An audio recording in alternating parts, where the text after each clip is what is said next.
I'm assuming it's all the same people again, so I'm not really going to introduce myself too extensively.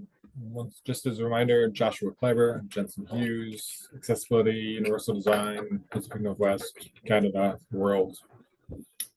All right, let's start in on public bathrooms, and I'm going to run a little bit faster through some of these. Yeah, see how we go. All right, public bathrooms. Gonna review the various types of public bathrooms, accessible toilet compartments, ambulatory stalls, urinals, locker rooms, kind of associated with bathrooms, steam rooms, saunas, and then drinking fountains because it's all plumbing related, plumbing and changing related. Amazing custom grab bar arrangement on the right hand side.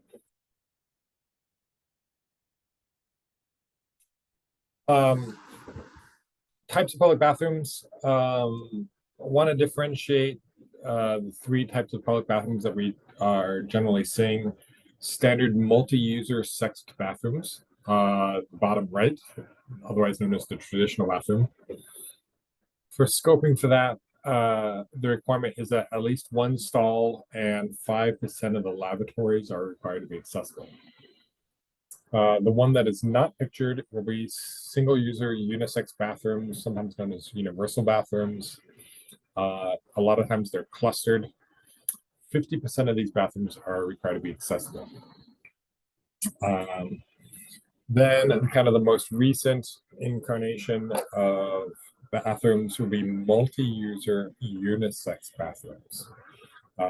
Typically, these are toilet compartments that have full height partitions for security purposes. Depends on how you read and interpret the code. A more liberal interpretation, where there has to be at least one compartment that's accessible. There is some older language within the code that states that even though that these are unisex bathrooms, you have to provide at least one accessible stall or compartment for each sex. And that's kind of in that binary notion that there's two sexes. So that means that many jurisdictions are requiring at least two accessible compartments within multi-user unisex bathrooms.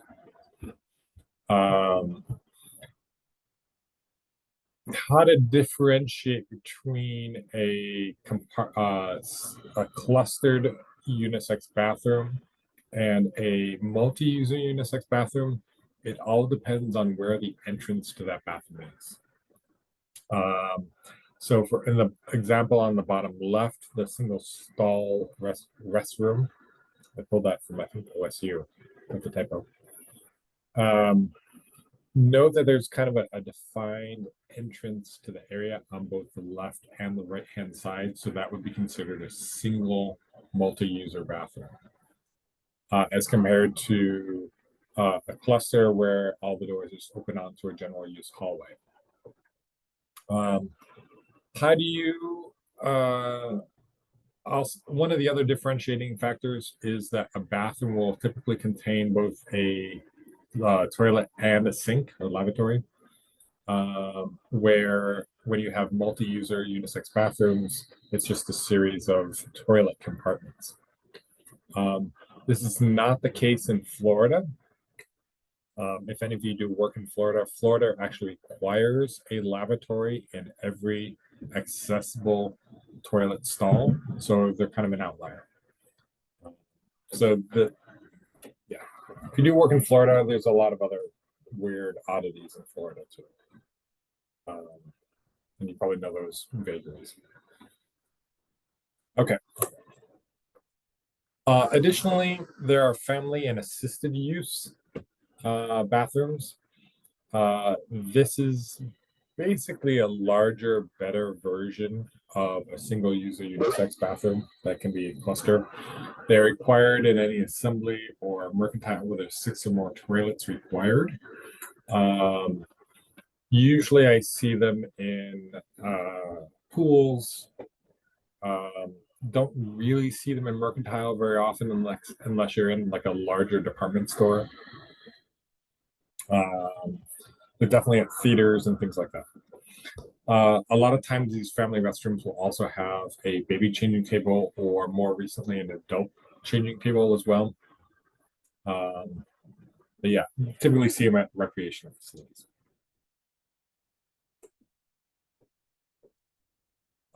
Where do you not have to provide accessible bathrooms?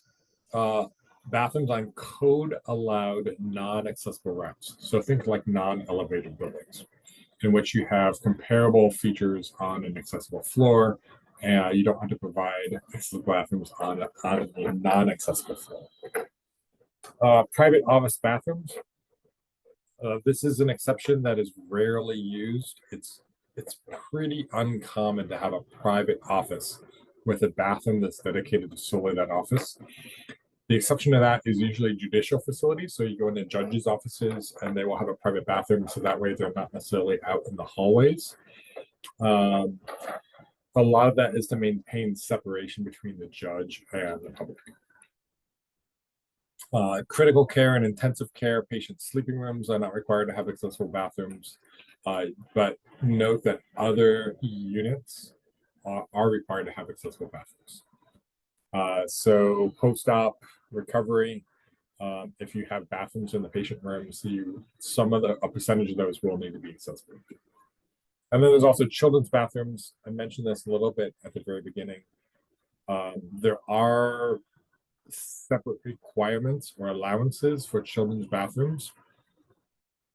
This particular advisory specification comes out of the ADA standards, which provides a little bit more information based on age range. But this advisory is not within the ICC. It's not required. It's just an allowance for children's features. All right, ambulatory stalls. Technically, ambulatory stalls are only required where you have 6 or more fixtures. And when I say fixtures, I include water closets and urinals. You do not include lavatories in that count, but you do include the urinals if you're talking a male bathroom. But if you have 6 more water closets or urinals, you're required to have a ambulatory stall. Let me state, as part of universal design, it's really good that if you have any number of toilet compartments to include an ambulatory stall. They're really easy to do. It's generally the same width as a standard stall. You just install some grab bars. Really good, really helpful for anybody that is elderly and has muscular issues, crutches, people that have vertigo and stability issues, that kind of thing. It's the same grab bar arrangement that's in the accessible wheelchair stall that's available on the sidewall. You put that on both sides. There is no rear wall grab bar required. Oh, one other change in the 2017 A117. It used to be specified at exactly 36 inches. Exact measurements are usually hard to hit in the field. And so it has been changed to now 35 to 37 inches in between the partitions. Makes it a little bit easier when you're constructing them in the field. Toilet clearance, 60 inches wide, 56 inches deep. Hopefully everybody knows this.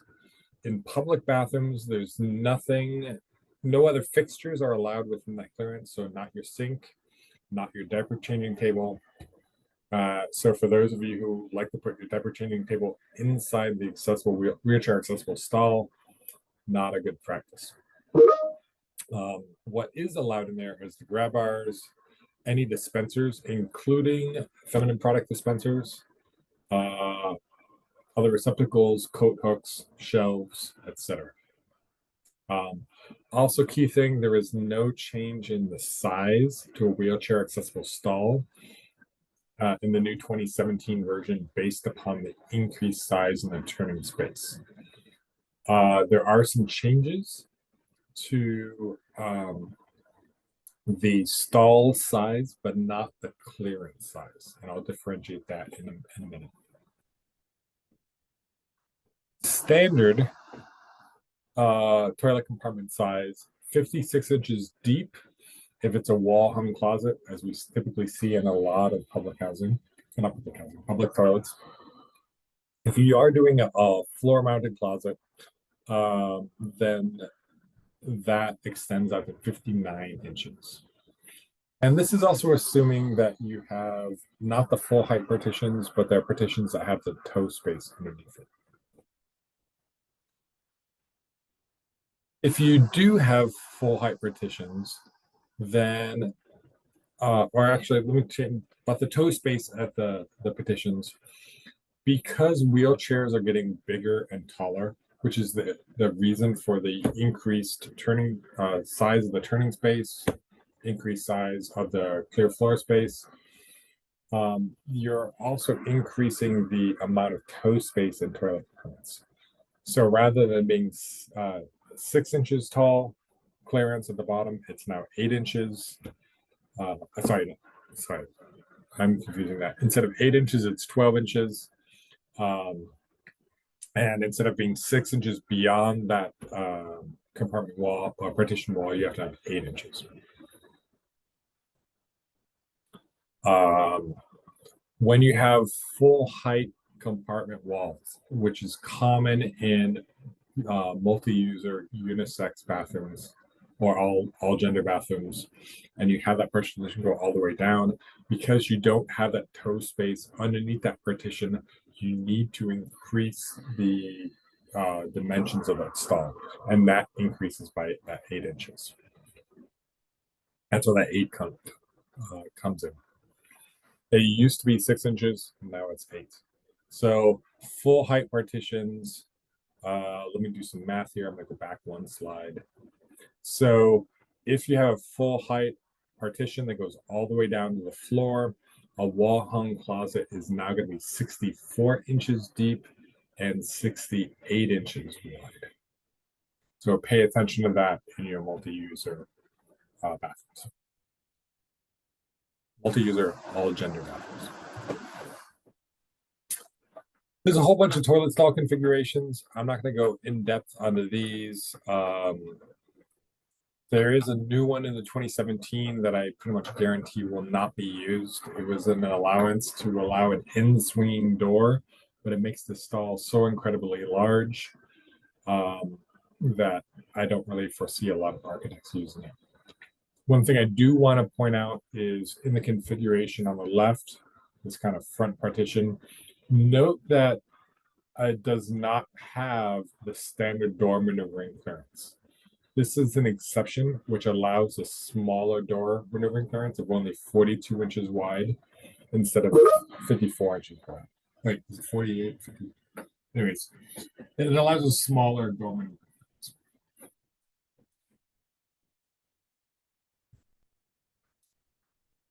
Accessible urinals are only required if there are 2 or more urinals.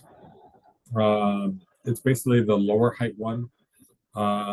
Theoretically, this is for a person in a wheelchair to use a urinal. I have never known any wheelchair users to actually use a urinal. They're going to want the privacy of a wheelchair accessible stall.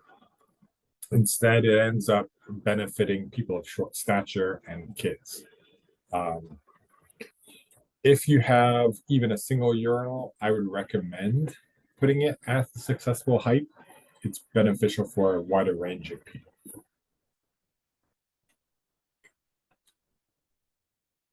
Talking about locker rooms. Locker rooms, I want to differentiate these between package lockers and closed lockers.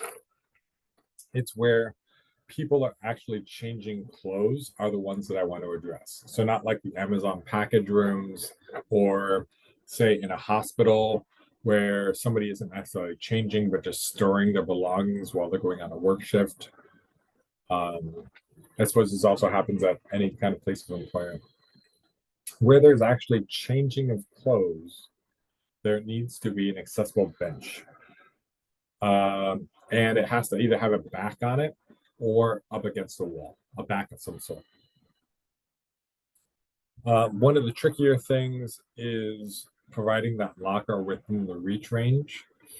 A a lot of times, especially when you have full height lockers that go from the floor up to 6 feet or so, um, that's not accessible because there's portions of it that are outside the reach range. Some people will just put in a shelf at 15 inches and call it good because, oh, we have the accessible portion is between 15 to 48. Great.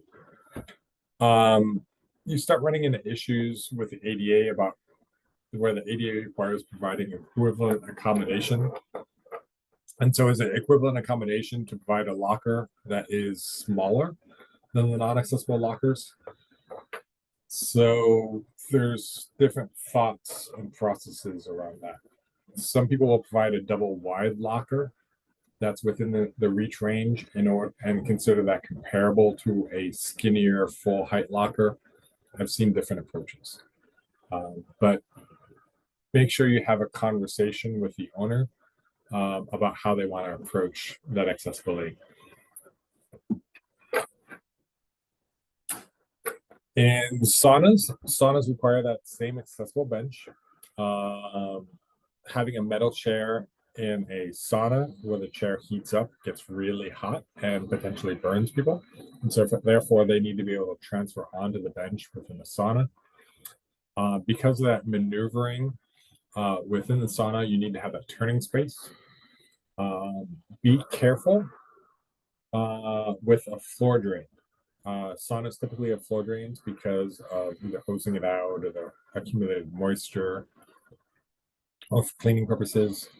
Typically, floor drains have a minimum slope of 1/4 inch per foot, which coincidentally is also the maximum slope for a turning space. And that floor drain is most likely going to be in that turning space. So you kind of have to be very careful about hitting that 1/4 inch per foot slope exactly. Picture on the right is my favorite sauna in the world up in northern Ontario. By no means accessible, but incredibly beautiful.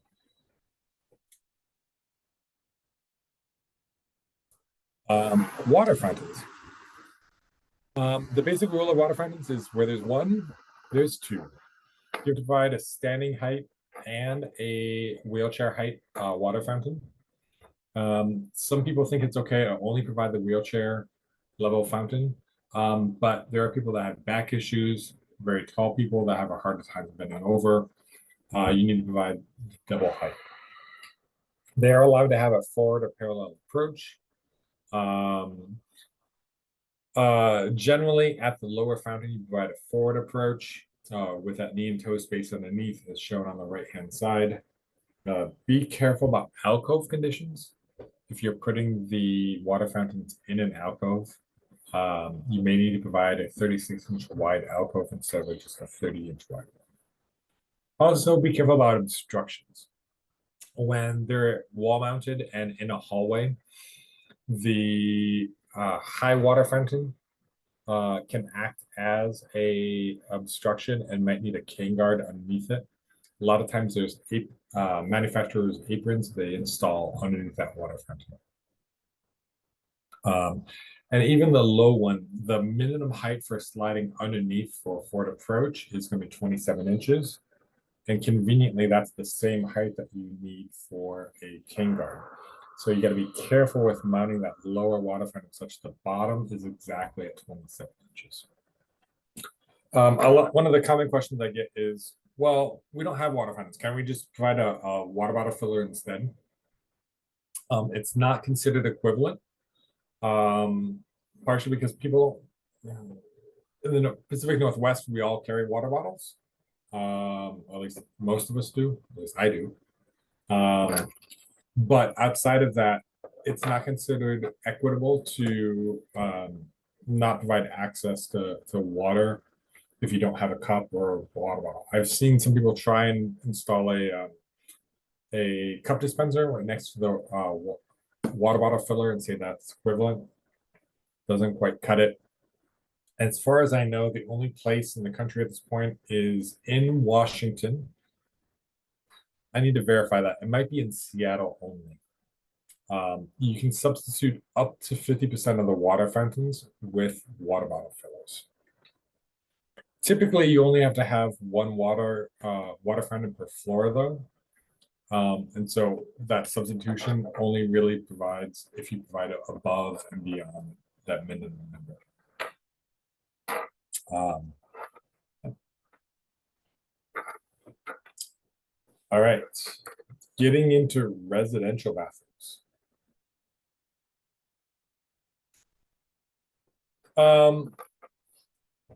One of the big things I want to talk about is option A, option B. That always causes a bunch of confusions. Doors in the bathrooms,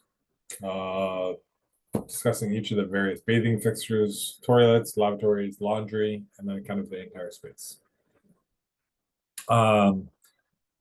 This picture on the right was the smallest bathroom I had seen proposed by an architect or a designer. It was almost legal. The one thing that was missing was they do have a clear floor space beyond the door, but the clear floor space for the shower is an alcove condition as bounded by the wall and the sink. And so they didn't quite meet it because of that. But tiny, tiny bathroom. Anyways.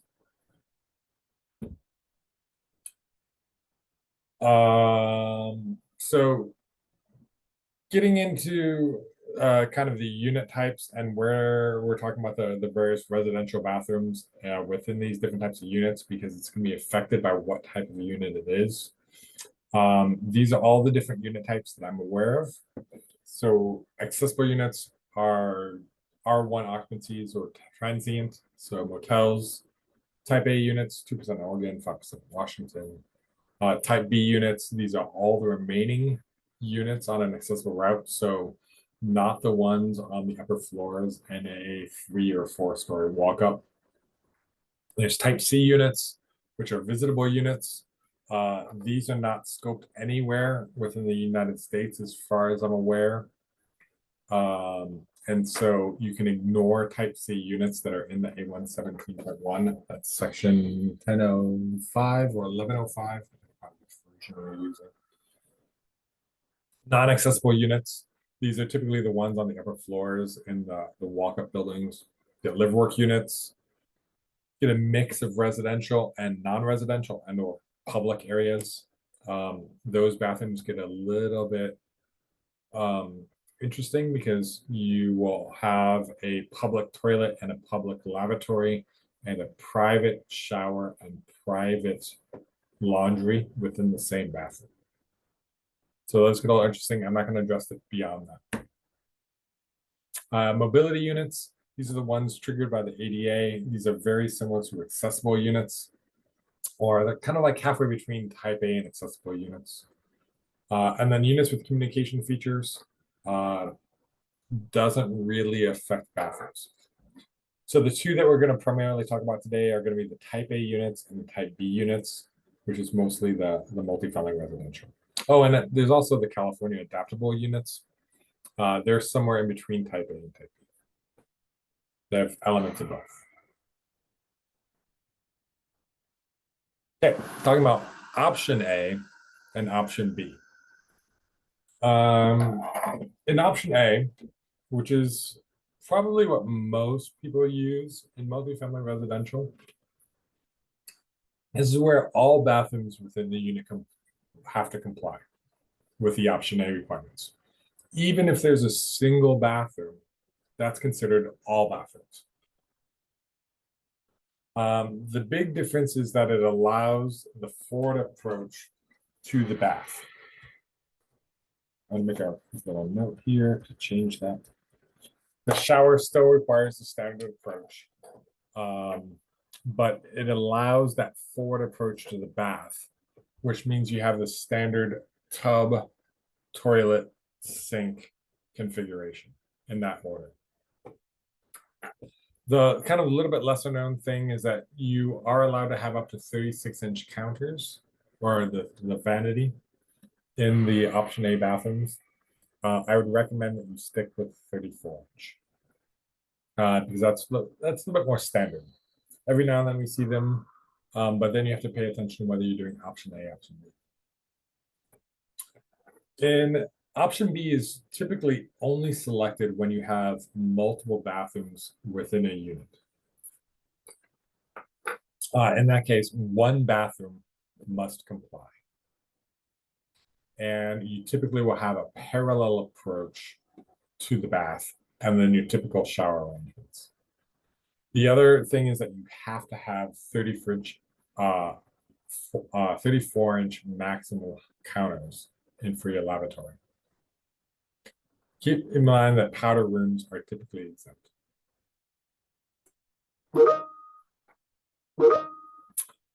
So doorways within type A, type B, also applicable to the bathrooms. Type A, you have to have your 32-inch clear width. That typically means a 3-foot 0-inch door or 36-inch door. In type B units, you're allowed to go down to 31 3/4 inch clear.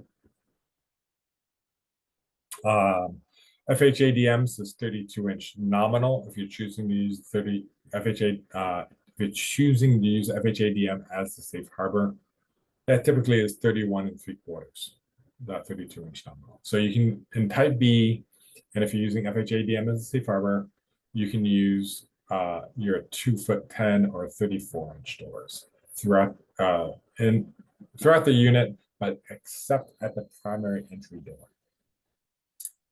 The doors of the residential units, you have to have door maneuvering clearances throughout all doors in type A units. In type B, it's only at the entry door on both sides.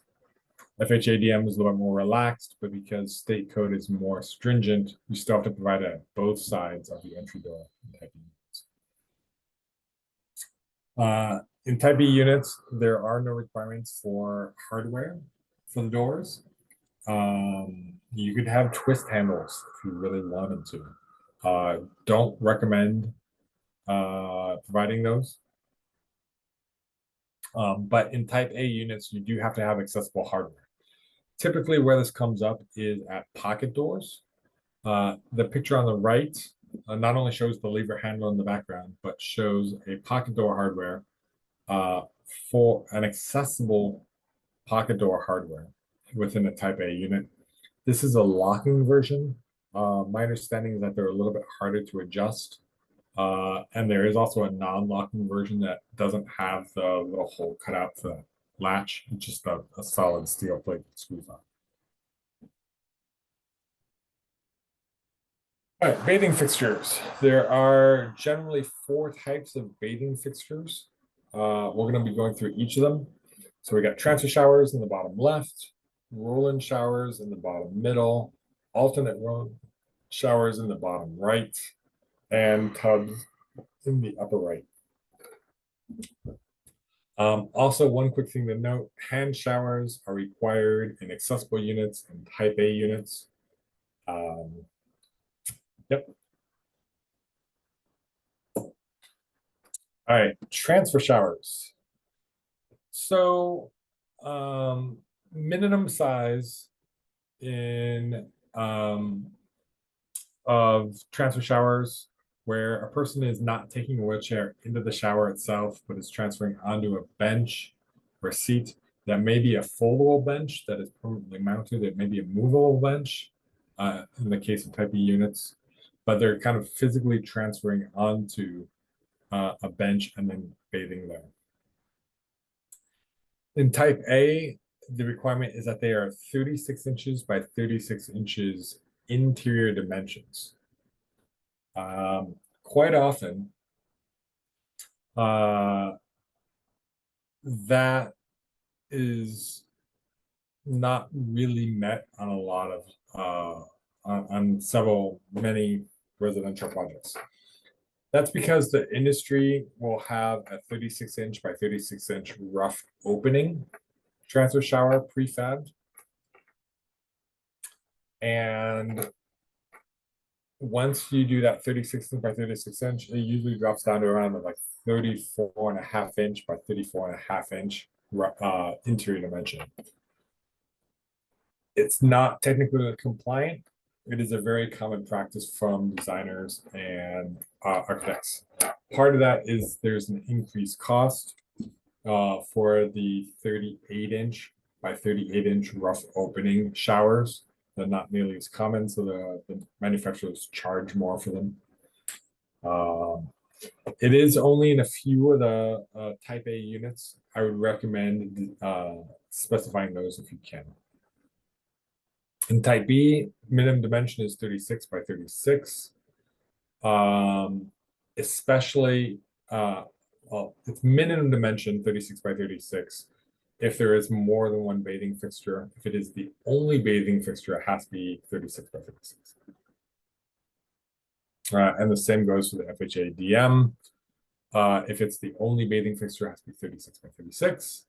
However, they allow for all these other weird shower arrangements, bath and shower arrangements.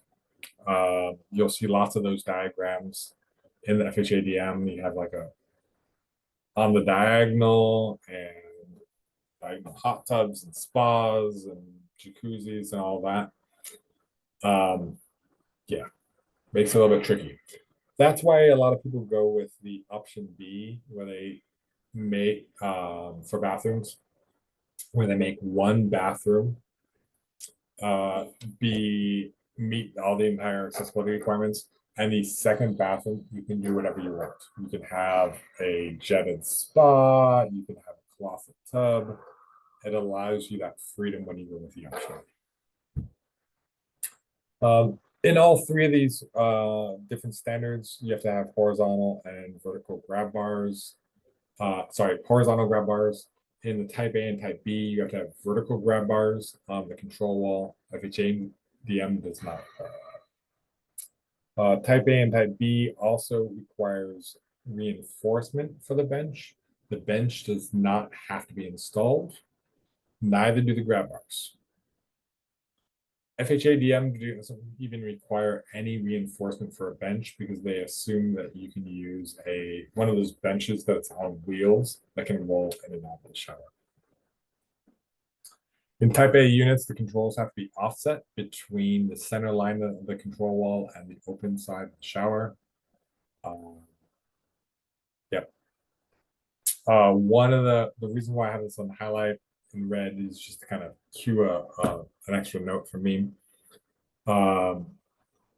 It is sometimes difficult to locate both the controls and the hand shower all within that little square that is allowed in between the center line and the open face. And you also have the vertical grab bar. You got to be above the horizontal grab bar. That space gets a little tight. The key thing is that the operable parts of those controls have to be offset. If the largest scutcheon is outside of the square, that's totally okay.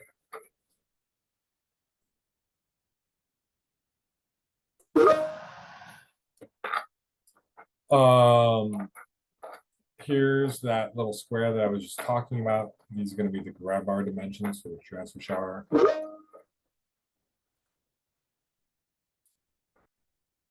For a roll-in shower, minimum size is 30 by 60. FHA DM doesn't really address any kind of shower except for transfer showers. The FHA DM, as it's old, basically says showers have to be 36 by 36 or bigger. It's going to be the same requirements for grab bars. There is no vertical grab bar required under the 2009. I need to highlight this. But under the new 2017 A117, there is a new vertical grab bar required in these roll-in showers. So I'll highlight that. Yeah, I showed on the next slide, but it's not here in the table. The benches are optional. You are allowed to provide, you do have to provide the reinforcement for it, but you don't necessarily have to install it. The controls do have to be at the back wall, adjacent to where that bench would be located. And I'm going to show that on the next slide as well. The clear floor space outside of the shower It does need to be 60 inches long, so the same length as the roll-in shower. You are allowed to put a sink in that space if it's in line with the control not the control wall, the wall that's opposite the seat. You are not allowed to have a cabinet underneath it. You do have to have knee and toe space underneath. So that allows a person to pull in underneath the sink and arrange the wheelchair in such a way that they can transfer onto the bench. Type B and FHADM don't really address the use of roll-in showers in those type B units. It still has old language saying that it requires to be a 30 by 48 inch clear floor space that's aligned with the control wall. In this particular case, the controls are on the back wall. So how do you align that clear floor space with that control wall in the back? You don't. Basically, you're providing a higher level of accessibility by providing this arrangement. This was stated in the commentary in the 2009 version. It has been brought into the code in the 2017 version and is now explicit within that code language. This is where that vertical grab bar is shown in that kind of standard roll-in. The controls are going to have to be located right in front of that bench. For alternate roll-in showers, some key things about this. Note that instead of it being 30 by 60 inches, it's 36 inch by 60 inches. There's a tendency to do a one-for-one swap for tubs when the developer wants to have a roll-in shower instead of a tub to make it a little bit fancier. But because the alternate roll-in is a little bit wider, it makes it hard to do that swap. So you have a 36 inch by 60 inch. Once again, the FHADM says minimum of 36 by 36 if it is the only shower in there, or minimum of 36 by 36. They also state that if it's the only shower, it has to be 36 by 36. Once again, there's now an explicit exception in the new version that says you can do this alternate roll-in instead of the regular transfer shower. Same grab bar requirements for blocking. This one does not need the vertical. There's nowhere to really put that vertical. That is adjacent to the controls. Type A and Type B do have to have that reinforcement for the bench. FHADM says you can move that movable bench. In this particular case, the controls either have to be on the side end wall, as it's labeled here, or the wall adjacent to the bench, or can be opposite the bench. Type B, FHADM don't really specify control locations. Note that there is no clear floor space outside of the shower arrangement. Instead, it assumes that the person is going to be rolling their wheelchair into the shower and then transferring it onto the bench. Therefore, it has to have, similar to the alcove provisions, 36-inch wide opening into the shower. Here's just showing you where the control locations are. It can be adjacent to the bench or opposite the bench. In the newer code that's just coming in 2017, this 27-inch max distance from the rear wall, if you're locating it on the sidewall, is still appropriate. But they're also specifying a minimum dimension as well. So that way it's not all the way in the corner. It's a little hard to reach behind you and kind of over your shoulder. It should do that. In bathtubs, type A, type B, there is no minimum dimension. You could have, I have seen 4-foot bathtubs in some of these very small units. Keep in mind that the length of the clear floor space, if you use an FHADM, still remains at 60 inches. They just kind of assume that you have a 5-foot bathtub. But The 4-foot bathtubs are a little bit less common. You do have to have your vertical grab bar at the foot wall, or the control wall, as it's sometimes called too, of the bathtub. And then you have to have your double horizontal bars on your back wall. Yeah, that explains that. In your type A, you also have to have your offset controls similar to your transfer shower in your type A units. So in between the center line and the open wall. Similarly, it gets a little bit tricky to put everything in there. One question that does come up is the diverter valve on the tub spout. Does that need to be offset as well? It's up for debate. It is a control, so a lot of people will say that it has to be offset. Other people look at usability, and you turn the water on so you can reach that water controls from the outside. You can feel the water and see if it's the appropriate temperature, and then you can activate the diverter valve once you're inside the tub. And so that's the argument for saying that they don't need to be offset. If you can, I would recommend offsetting the diverter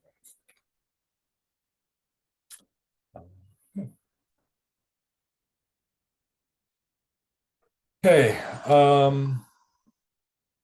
What is the kind of approach to clear floor space at bathtubs, and what can be adjacent to the bathtubs? So, if you're in a type A unit, you have to have a parallel approach to the bathtub. You are allowed to have a sink immediately adjacent to that bathtub if you don't have a cabinet underneath it, and it still provides that knee and toe space. In a type B unit, you are allowed to have either a sink with a open knee and toe space underneath, or you're allowed to have that toilet if you're going with the option A. So on the right, it shows that forward approach to the bathtub with a toilet adjacent to the bathtub. Keep in mind that that clear floor space grows a little bit bigger. So it's 48 by 60 instead of your standard 30 by 60. You can still have that lavatory and that toilet and that tub clearance as well. Yeah.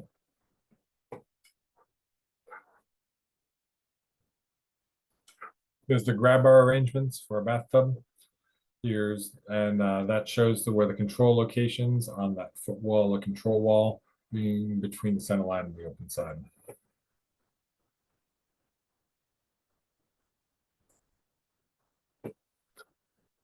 Toilet location.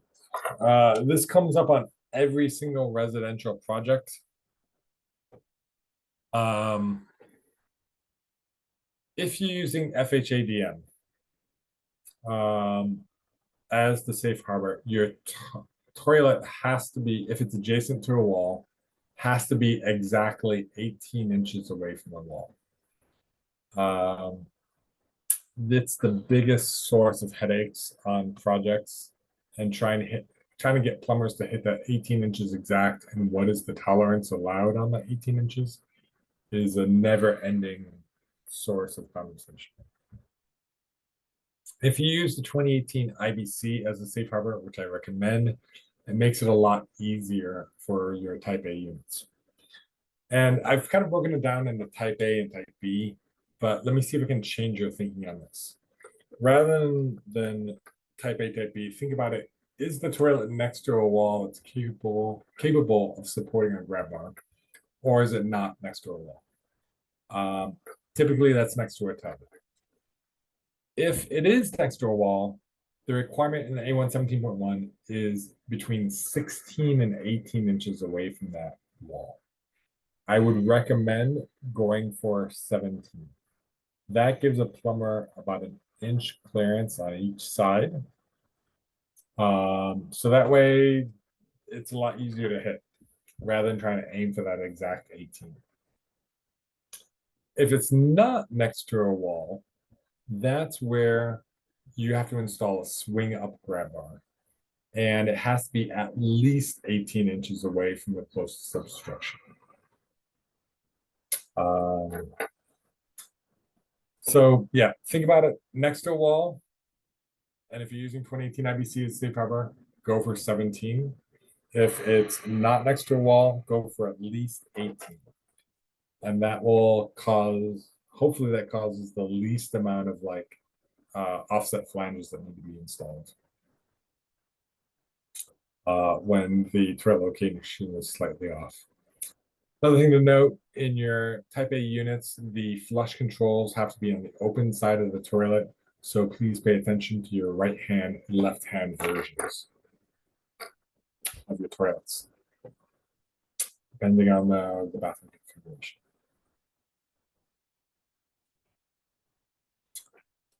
Toilet clear floor space.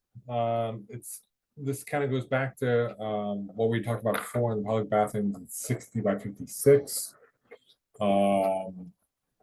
And if you have there's an opportunity to have the lavatory be located within the toilet clearance. If you do that, note that it changes to 60 by 66 inch depth. That's something that's often missed. And so in those very tight, skinny bathrooms, pay attention to that depth of the toilet clearance. In your Type B units, it's instead of 60 inches wide, it's 48 inches wide. And then it's slightly different, where if you're approaching it from the side, it's a 56-inch depth. If you're approaching it from the front, it's a 66 inches depth. This is getting pretty far down into the nuances of toilet clearances in Type B units. That same clearance is provided in FHA-DM. I just pulled the drawing from there instead because it's a little bit more clear. What is the toilet clearance between the center line of the toilet and the adjacent lavatory?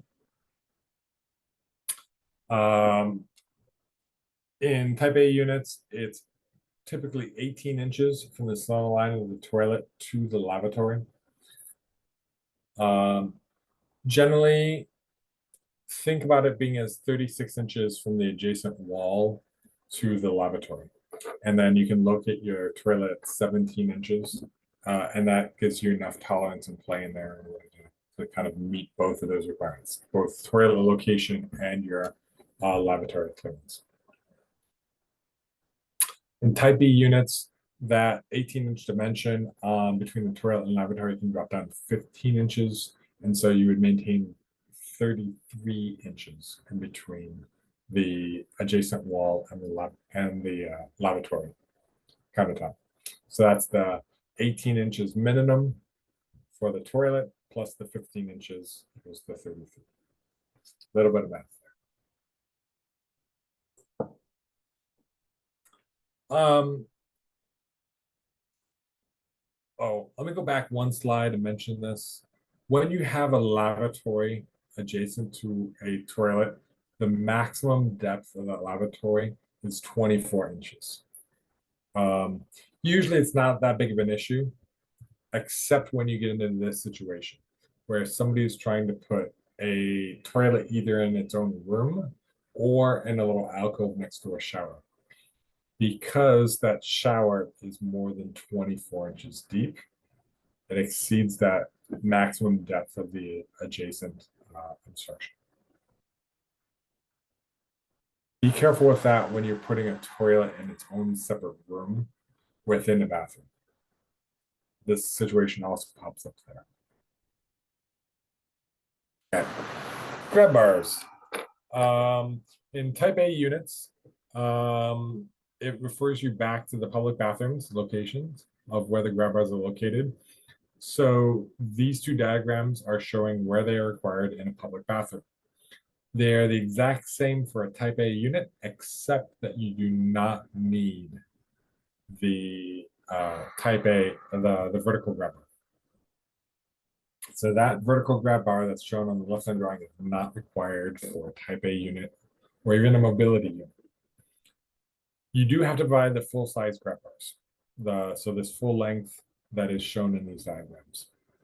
In the type B units, these grab bars are in the same location, but they're allowed to be reduced in size. So the grab bar that's located over a toilet can be reduced down to 24 inches. And the sidewall grab bar, I believe, is also 24 inches. If that toilet is adjacent to a tub or adjacent to a short wall, in a type B unit, you are allowed to use a swing up grab bar instead.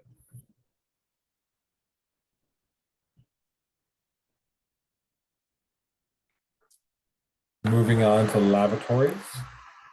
Type A requires a forward approach to the lavatory.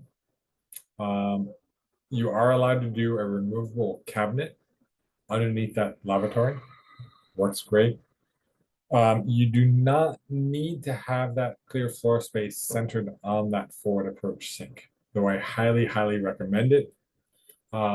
Because that clear floor space is 30 inches wide, it's recommended that the center line of the lavatory is at least 15 inches away from the adjacent wall or adjacent baseboard.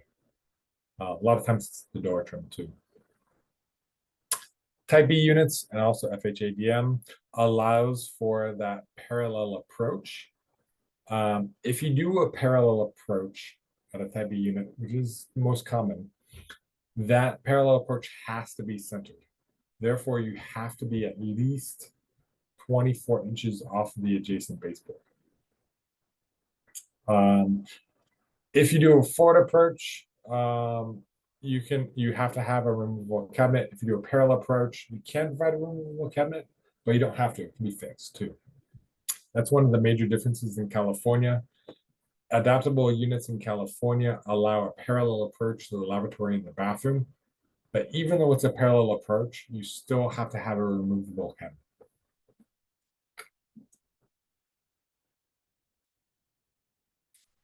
All right, laundry machines. In type A units, they have to be side by side. This is because of the reach range.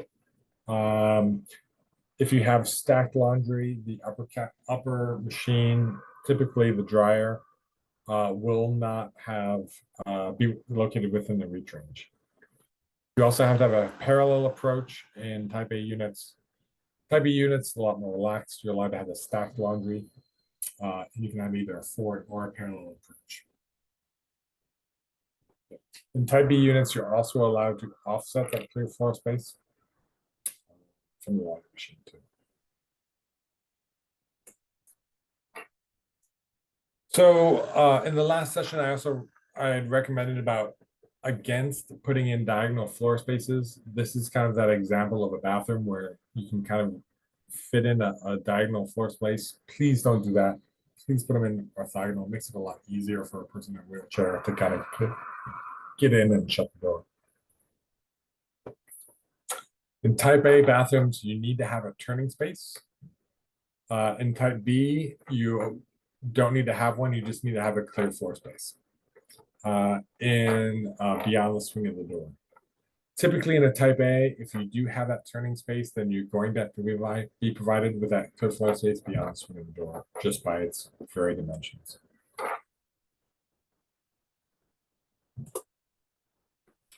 All right, that was residential bathrooms. Do people have questions about residential bathrooms?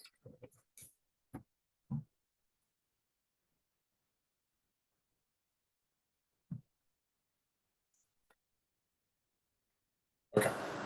Hopefully not everybody is asleep. All right, I'm going to break up kitchens into kind of different categories. I'm going to start off with the simplest kitchen layout and then get a little bit more complicated as we go. Starting off with the linear one, it's the simplest kitchen layout. Typically, we see these in smaller residential units and or publicly funded housing because they're easier to do. Oh, I just saw a question pop up. Oh, all right, great. Somebody, at least we have one person awake. linear kitchens generally have the least complications. Um, Originally, when I first kind of developed the presentation about 4 or 5 years ago, they were the least common. They're getting a lot more common nowadays just because they're the easiest way to meet compliance for especially outlets over the counters. So we're starting to see these a lot more. Um,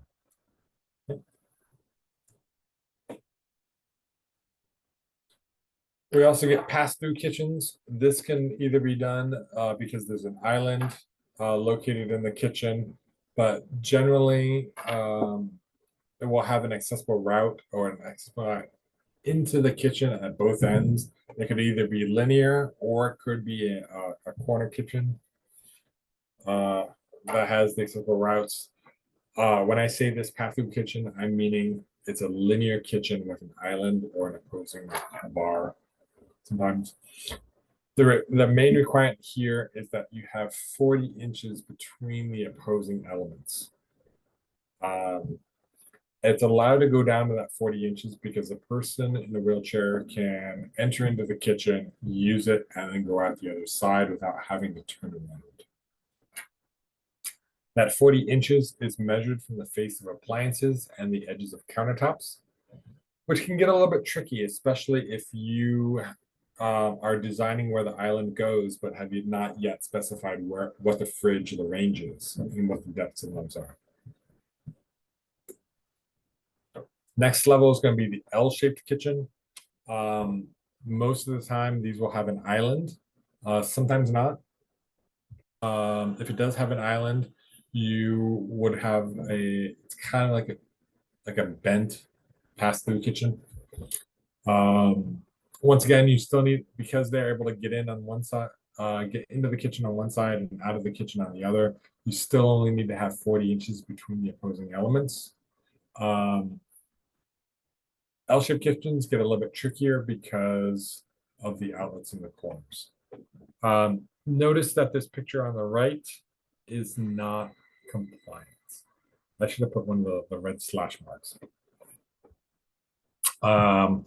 The reason, if you take a look, there's that 30 by 48 clear floor space in between the island and the fridge. So you do not have the 40 inches between the fridge and the island in this particular case. So this would be a non-compliant kitchen. This generally is a really hard layout to make work, not only because of that, but also because of all the outlets. And so I use this particular kitchen layout as an example later on when we start talking about the outlets. Then we have our U-shaped kitchens. I want to differentiate the two kitchens that are shown. The one on the left, I call a true U-shaped kitchen. The one on the right, I call a dead end kitchen. In type B units, the one on the right would be allowed to be 40 inches. I highly recommend that it's done 60 inches so that way a person in a wheelchair can actually get into the kitchen and not have to just back out of it so they can turn around. Yeah. So these U-shaped kitchens and dead-end kitchens that by recommendation in are 60 inches in between opposing elements. Note that this spacing has not increased in the 2017 A117, even though the turning space is now 67. They felt that they could not increase this dimension because it would make the kitchens wider and affect all kitchen layouts. Most likely that will be phased in a future code cycle. The reason why I put mobility units 2 is I had talked about that in type B units, that dead end kitchen on the right hand side could be reduced down to 40. If you're getting public funding and you now have to apply the ADA to all of the type A units, that requires that up to be the 60 inches. Once again, the outlets in the corners makes this even extra tricky.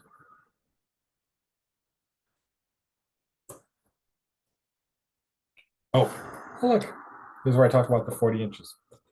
Um, yeah, once again, I recommend not using this one on the left. It is legal. I highly recommend using the 60 inches. There is also this diagram in the FHADM. Uh, don't use this because it's not allowed by stick.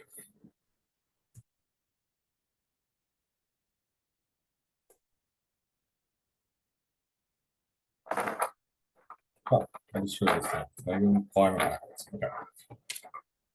All right, clear floor spaces at appliances. Let's talk about each appliance. There's the 30 by 48 clear floor space that is required in type B units. In the type A units or public spaces, it's required to be 30 by 52. We're going to discuss whether a forward or parallel approach is required at each appliance and whether it's required to be offset or centered. And we're going to go through all of the various elements that are there. So at a kitchen sink, type A units or public require a forward approach. Type B, similar in bathrooms, you can have a parallel approach. FHADM allows you to have either forward or parallel. In type A units, the forward approach is not required to be centered, but we highly, highly recommend it. Makes it a lot easier on the user who is trying to wash their hands or do dishes and things like that. Because it's a forward approach, it's a 30-inch width at the sink.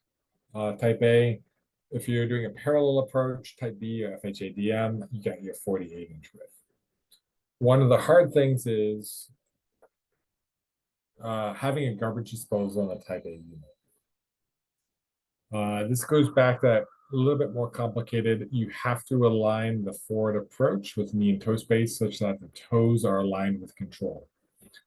So this diagram that's pulled out of FHADM is actually not compliant with state code because this panel that limits how deep the knee and toe space can be does not allow the toes to align with controls.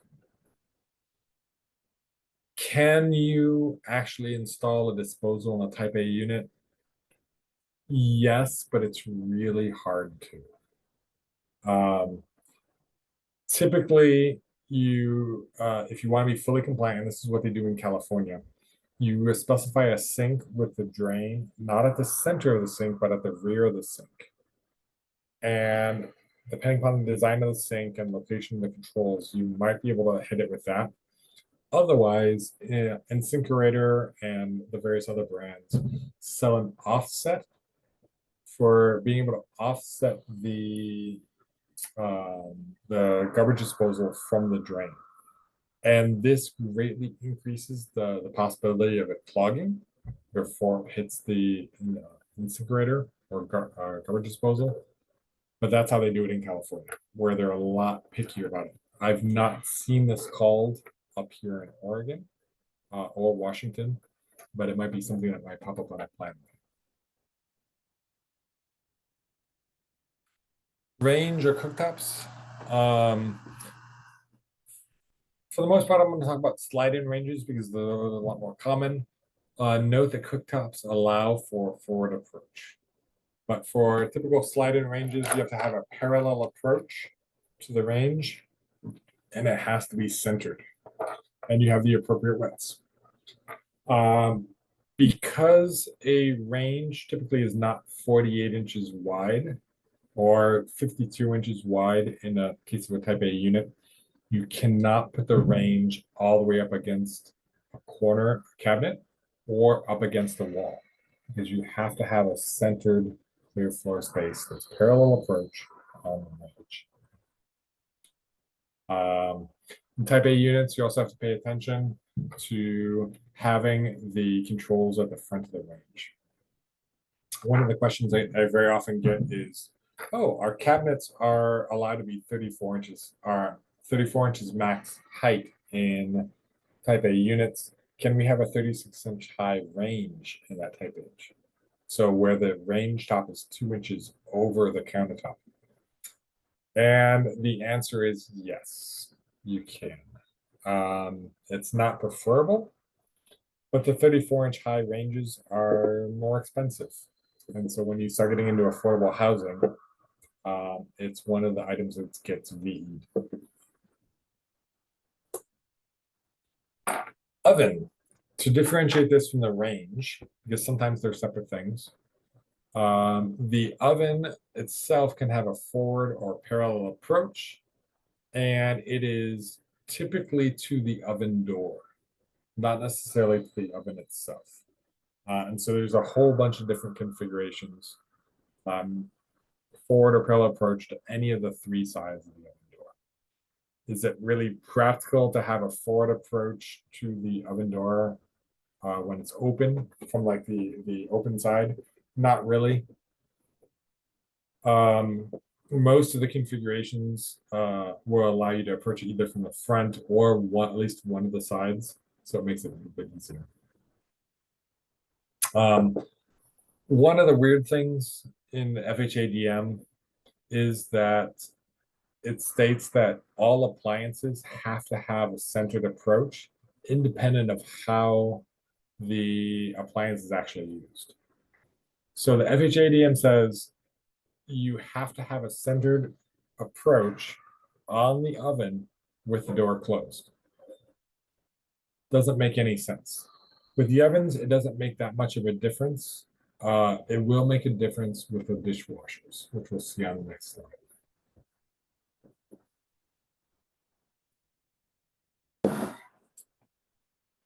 Forward or parallel approach at the dishwasher.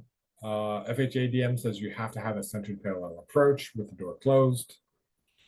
Once again, this doesn't allow you to put the dishwasher all the way in the corner.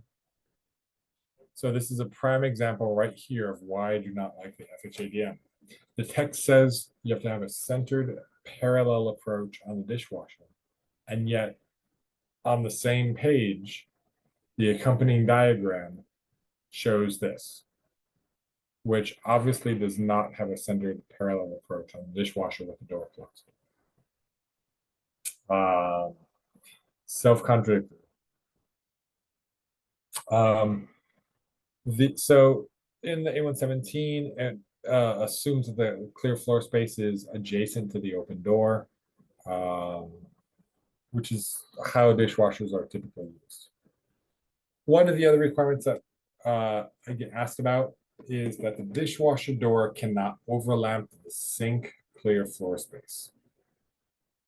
So this comes up typically with FHADM when you have that centered clear floor space on the dishwasher. Can that clear floor space overlap that of the sink forward approach? It's generally not too big of an issue. You generally want to have somebody be able to wash dishes and access the dishwasher at the same time without having to move too much. So you don't want to have to like approach the sink, wash the dish, back up, open the dishwasher, put that dish in, close the dishwasher, go back to the sink, wash another one. And so we're talking about like major overlaps.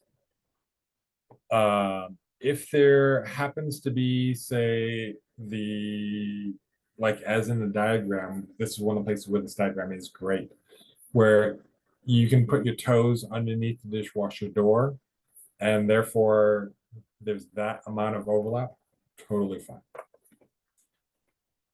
Essentially, the rule of thumb is in an L-shaped kitchen or a U-shaped kitchen, don't put the sink and the dishwasher both in the same corner.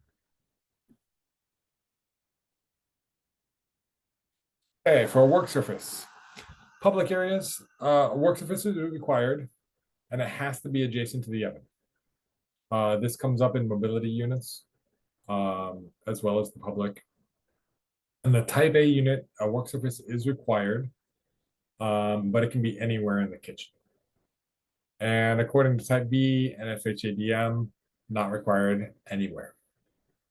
In the public areas, not in the mobility units, but in public areas, you have to have that knee and toe space open and available for anybody who wants to come and use it. You're not allowed to put in a removable cabinet. In Type A units and also in mobility units, you are allowed to have that removable cabinet. 30 inches wide. In California, most people don't do work surfaces inherent within the counters. A lot of times they're allowed to do this really odd provision in which you're allowed to put in two 15-inch breadboards instead of a work surface. That's been in there forever. Hopefully they change that at some point. But getting into the removable cabinets, you have to put them in Type A units, adaptable units. It's California. Not allowed in public spaces. That diagram that has the slash mark on it is from the FHADM. That is not compliant with state code. It's an antiquated version. Another reason why I don't like the FHADM. These removable cabinets are required or allowed at sinks and lavatories, so with kitchens and bathrooms, at work surfaces, and generally where parallel approaches cannot be used. There are different styles of removable cabinets. My personal preference, is for the ones that have you kind of see it on the right-hand picture, where the side panels are removed from the cabinet and kind of leave the wall-supported sink, not the kind that are supported by the side panels.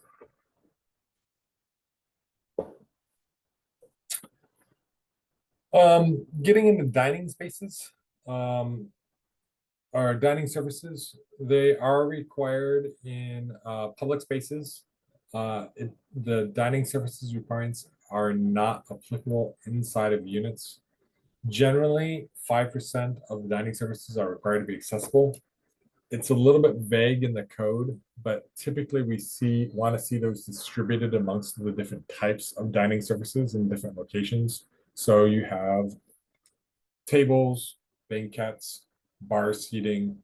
It also means, like, if you have a restaurant and you have a private dining room,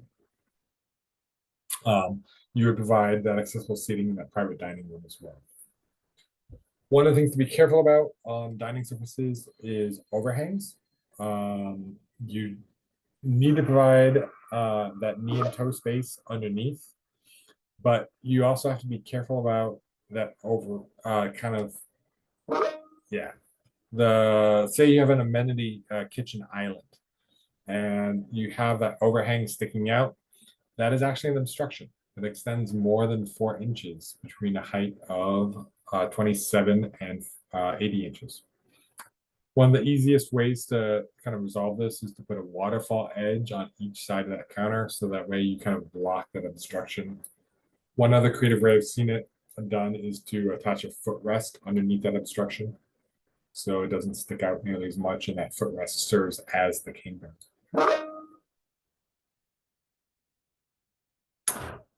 All right, cabinet and counter depth. Let me go through the basics, and then we can talk a little bit about some of the unspoken questions, the questions that people try to ignore. Typically in public or Type A units, you have cabinets that are cabinet boxes that are 22.5 inches, such that you have a countertop overhang and it's 24 inches maximum from the rear wall. It's not necessarily a regulation solely about the cabinets themselves. It's about being able to reach the outlets that are over the top of the cabinets. So that 24 inches is measured from the face of the cabinets or the face of the countertop to wherever the outlet is. If you happen to have, say, like a tile or marble backsplash, that may give you an extra inch or so, 3/4 inch. In type B units, that countertop is allowed to be 25.5 inches. That is to allow the standard 24-inch deep cabinet box. First off, handles on drawers and cabinet door handles. Well, handles on drawers and cabinets are allowed to stick into that clear floor space. The question and debate kind of comes up is, okay, so you have a standard 24-inch box, but once you put on cabinet doors, the depth from the wall is now typically 24.75 inches. And this is one of those questions that people don't really want to ask for fear of getting an appropriate answer. Because once you have a 24-inch box, deep box, and a cabinet door on it, and the outlet will stick out maybe like 1/8 of an inch from the wall, you're at 24 5/8 from the face of the cabinet door to the outlet. That's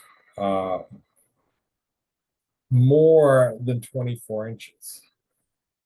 Yeah, so that gets a little bit tricky. Generally, if you stick to the figures that are in the table, 22.5-inch boxes and 24-inch boxes in your type A, type B, respectively, and do 24-inch countertops. And I usually see 25-inch countertops, 25.5 in type B. It'll totally work.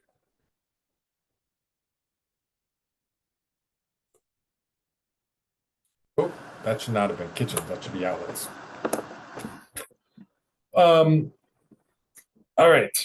So continuing on with kitchens, but let's address the outlets in the kitchens, because this topic comes up on every single project. I'm not going to read all these, but I just wanted to flash these up. These are all the requirements from, I think, 4 or 5 different codes that affect how you place outlets in a kitchen.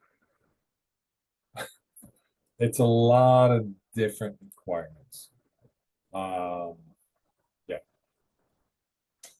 A couple of the ones I want to point out specifically. Let's take a look at this FHADM one in the middle. No, the at least 36 inches from the corner. That one's up for debate. It's one of the reasons why I don't like the FHA. That is in one of the drawings, but not in the narrative. It conflicts with the next statement. So one part of the FHA says at least one outlet in each area must be accessible. Is that area the entire kitchen, or is it the length of counter? It's unclear. It says that when you have a corner situation, going back up to here, one outlet has to be at least 36 inches away from the corner. Is that the outlet that's closest to the corner has to be at least 36 inches away? Or is it just at least one outlet has to be at least 36 inches away? That also is very unclear. FHADM, horrible standard. A couple other things. OSSC 2020, let's see, the 2022 OSSC has a couple of state amendments that relax the outlet requirements. I would highly recommend that you don't use either of those, because you still have to coordinate with a safe harbor. If you use FHADM, you can use those 2 relaxations. It's arguable about whether that is providing equivalent accommodation. And I haven't really seen that tested yet. If you're using 2018 IBC, you totally can't use those.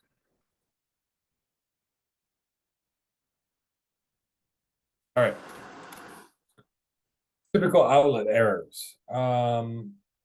So one of the requirements is that the electrical code says if you have a length of counter, and actually let me define length of counter. Length of counter is defined by its endpoints, whether that is a wall, a range, a sink, or a fridge. So this particular kitchen layout has 3 lengths of counter. between the wall and the range, between the range going around the corner to the sink, and between the sink and the fridge. All right, so if that length of counter is 12 inches or more, it has to have an outlet. So let's focus on this one that's in between the range and the wall. Let's call it 12 inches. So it has to have an outlet there. Because the range and the end wall is deeper or sticks out proud of the kitchen cabinets, that's going to push that clear floor space out. So now the reach range between the clear floor space and the outlet is more than 24 inches. That's the conflict. So what do you do? In this particular case, the easiest solution is to put the outlet in the sidewall rather than in the rear wall. And that's the one that we most commonly see.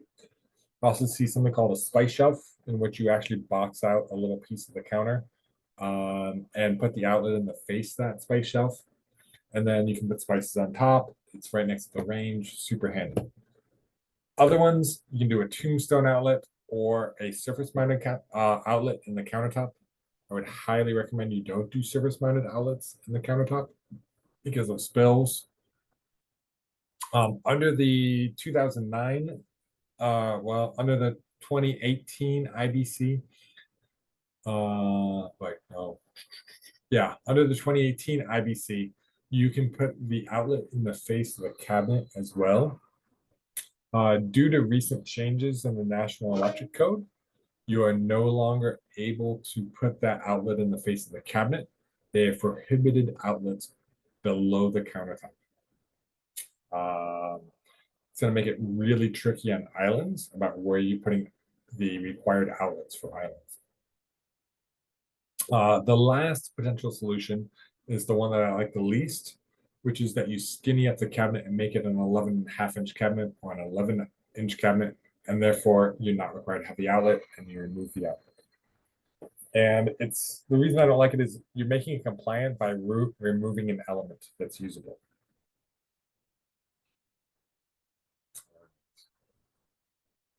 On to the next one. There's an example of a spice shelf. One of the other requirements in the older version, for every length of counter, you were allowed to have no more than one non-accessible outlet if you had an accessible one. And in this particular situation, I'm going to show it in plan in just a second as well.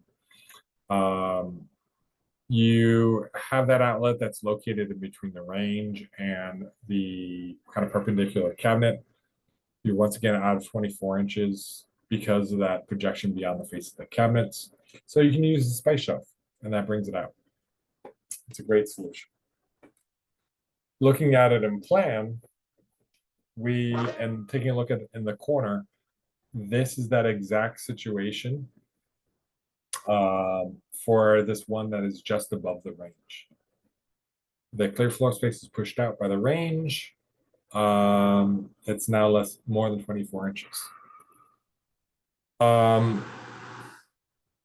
If you want a fully compliant solution, put it in a spice shelf.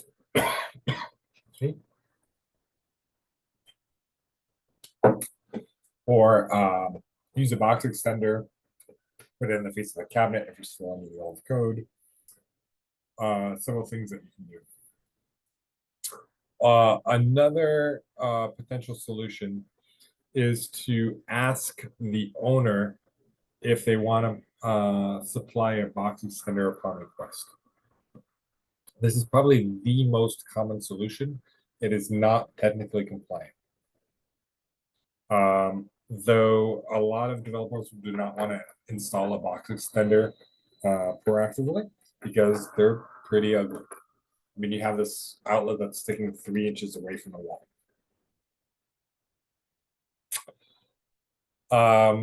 Yep. So that's that. The other kind of problem statement is that one outlet must be at least 36 inches away from the corner.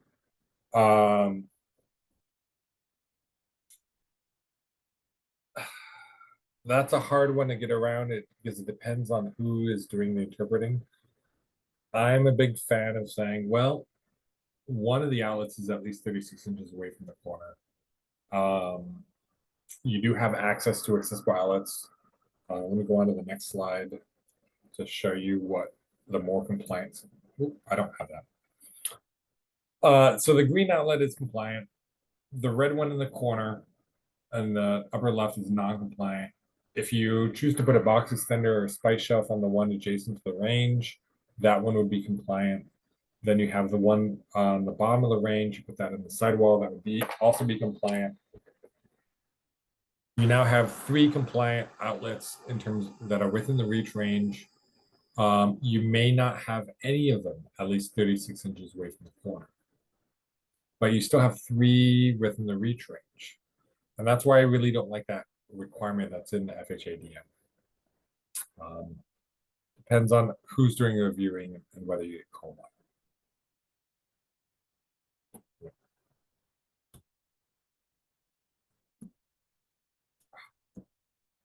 I okay. So this is the beginning of universal design.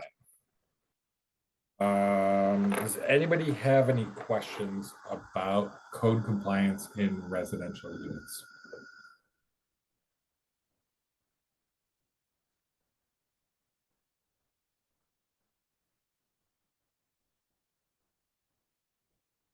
Okay.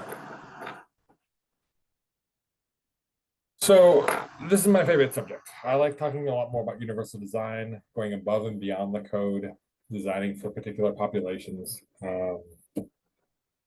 This is going to be a little bit squishier and a little bit more conversational rather than this is what you have to do. This is what code says. So we're going to talk a little bit more about what is universal design, uh, how do you implement it, why is it important, what are the best ways of doing that, how do you explain it to clients, what questions should you ask of your clients, where is it being used, that kind of thing. All right, let's get started on that. First thing, universal design is a changing field. Um, it has evolved similar to the language that we see within accessibility. Even just the change in the symbol between the standard international symbol of accessibility to the dynamic symbol that has been recently developed. It's changing. There are no set standards. It's essentially best practices that are being developed and continually evolving from the research that's out there. Here's one definition of it. I like to paraphrase this as designing such that the maximum number of people can access, use, and use a space. And I like to throw out the word dignity, with dignity and respect. Whether you are a pregnant mother, an elderly person that is that has kind of losing your muscle tone and are a little bit weaker, whether you are an early stage, have lost your hearing at an early stage, or maybe even since birth, how do you access and use that space and get all of the information that you need to know without necessarily asking for help and being able to do that independently? That's the kind of dignity and respect piece. Original universal design was developed in the kind of mid 80s by Ron Mace at the University of North Carolina. These were the original 7 principles of universal design that have been implemented. I have seen some institutions, particularly public schools and or higher education, that are requiring like requiring a universal design review and doing kind of a little bit more narrative justification according to these 7 principles. The Idea Institute out of the University at Buffalo well, it's Western New York, has kind of updated these 7 principles and added an 8th one that takes into account culture.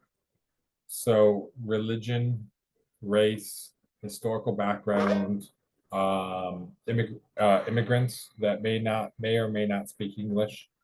So there's also a trying to take into account that cultural upbringing and belief systems as well. Not something you typically see with an accessibility code.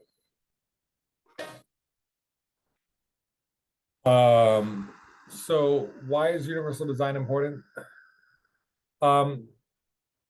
This is an infographic that was released by the CDC here in the United States, based upon a survey that was done within the past 5 years. I don't remember the exact date, but it just shows a general breakdown of different types of disabilities, physical disabilities that we typically associate with universal design. I think, more current and a better survey. Recently, 2 years ago, Canada did a survey on disabilities. And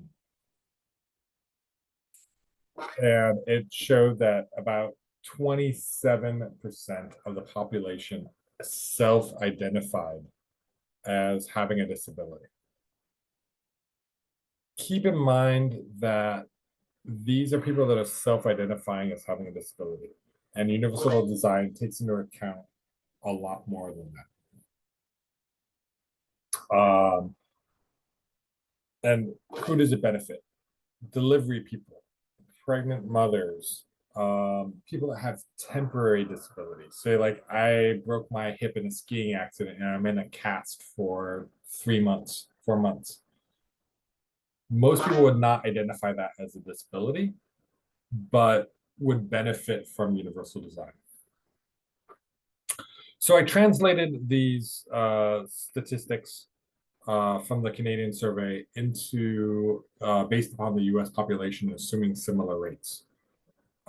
So if we assume that it really is 27% and not that underrepresented, I've seen some figures more around like 40% of the population at some point is going to be either temporarily disabled, or if you think about it, like as we grow older, every single one of us is going to have some kind of aging issue. But if we assume that it's just that 27%, we're talking about 90 million people in the United States have some type of disability. And that's a huge number.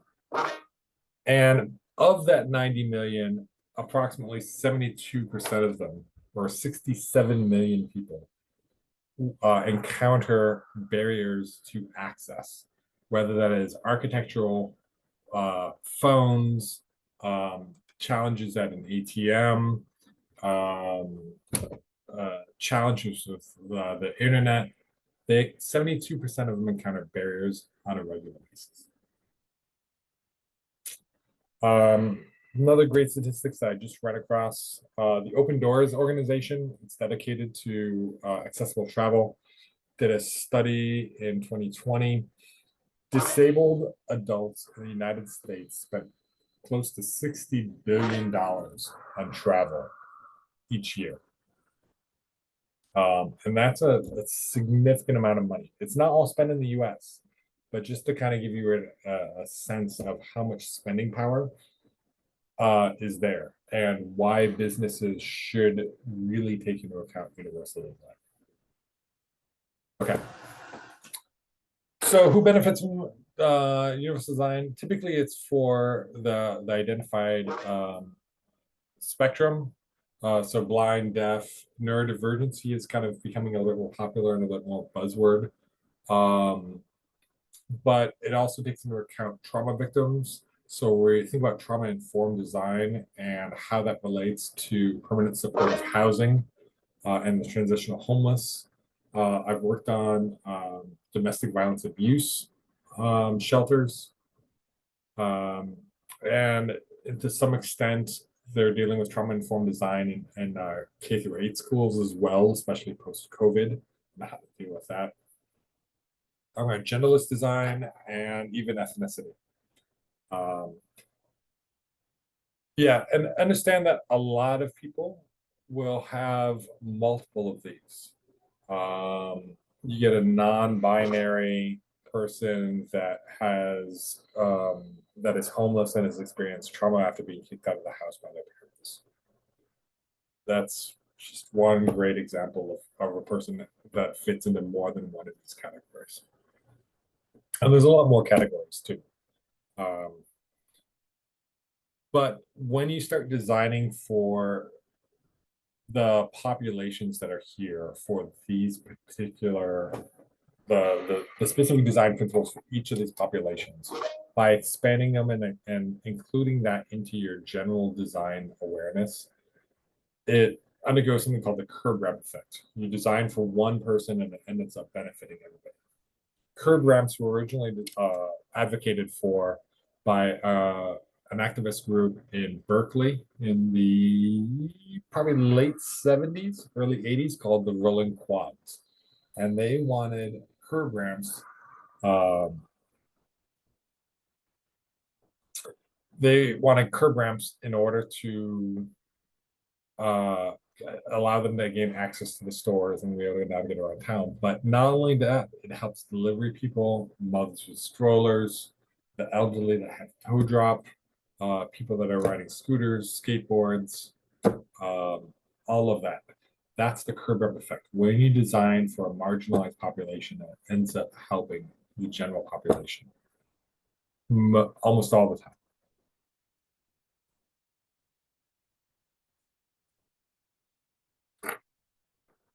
So, who is adopting universal design? Um, Higher education facilities, so colleges, universities, who are generally very equity minded, and the student population has a very active and vocal active voice within that process. So we see a lot of it. For example, PCC right now is designing a gender neutral locker room, which I think is really fascinating. It's got a great design that they're coming up with. Libraries, bastions of our First Amendment, and allowing everyone access to the space. They typically have a neurodivergency focus, so focusing on children and I suppose adults too with ADD and um,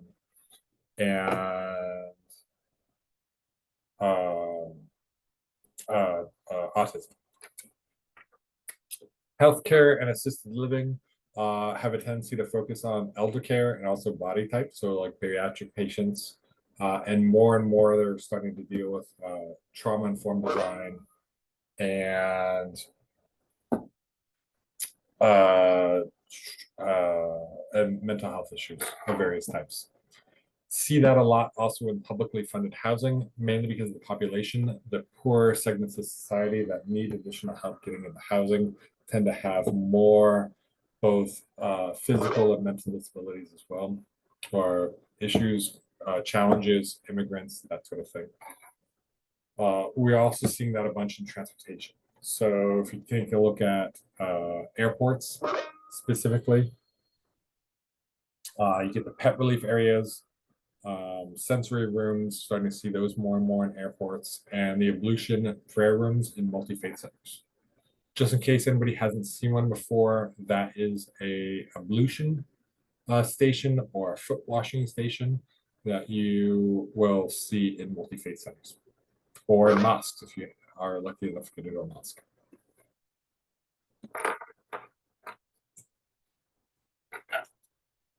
So some of the questions to ask your clients. They say, oh, we want universal design. It's great. We want that. We want to be able to declare that and say we're good. The question is, they don't necessarily know what universal design is. Do they really want it? And do they understand what is involved? And do they want, are they aware of what the cost is associated with that? The other thing to ask them is, are there particular communities or disabilities or factors that they are particularly focused on? So, for example, if it's a children's museum, you want to be able to accommodate families. Um, there tends to be a lot of autism and ADHD amongst the children that are attending there. And how do you make that? Um, and one of the other big pieces is, are you doing stakeholder outreach? What does that look like? Are you including the voices from those communities in that design process? And that stakeholder outreach can get incredibly expensive and contentious. You're dealing with a lot of people's trauma at that point and interacting with that trauma. It's a little tricky. So one way to think about universal design is think of it as a seamless journey. Not only is it within the built environment that you actively have control over, but also what is your building's interaction with the environment. The seamless journey really starts at a person's home. How do they leave their own personal house? How do they gain access to transit, whether that is Uber, public transit, a car? How do they get through the streets, or if they're walking pedestrian?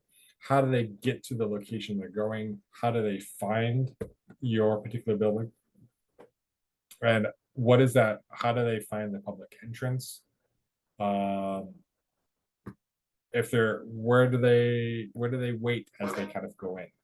How do I easily find the bathrooms? How do I need all the information that I have?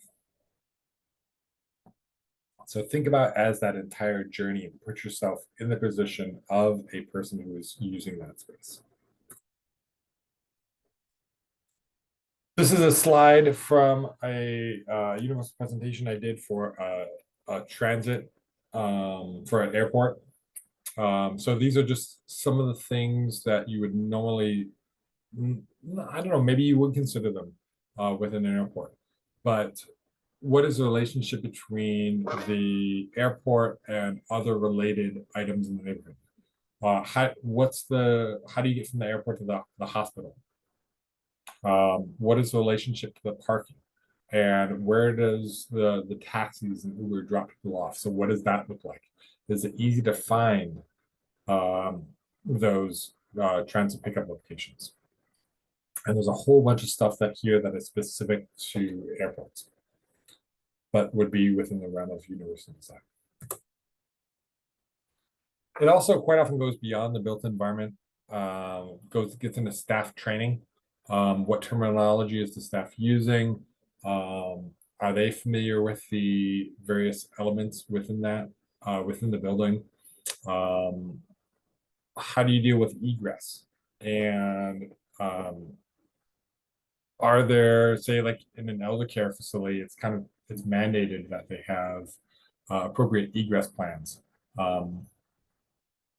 But can you extend those same plans to educational facilities, daycares, office buildings, that kind of stuff?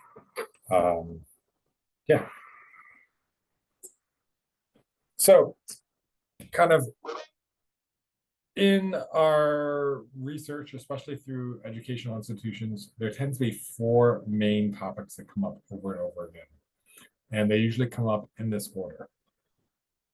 Dignified entrances, larger bathrooms, how do I get around, and what do I do while I'm waiting? So I'm going to run through some ideas around these four things. By the way, this is a airport in Japan. Note the clear wayfinding on the floor. There's different colors for directions. It provides easy to read kind of destinations, both on the ceiling and on the floor, makes it very easy to navigate. Okay, getting in entrances. The One of the things is entrances is a person's first interaction with a building.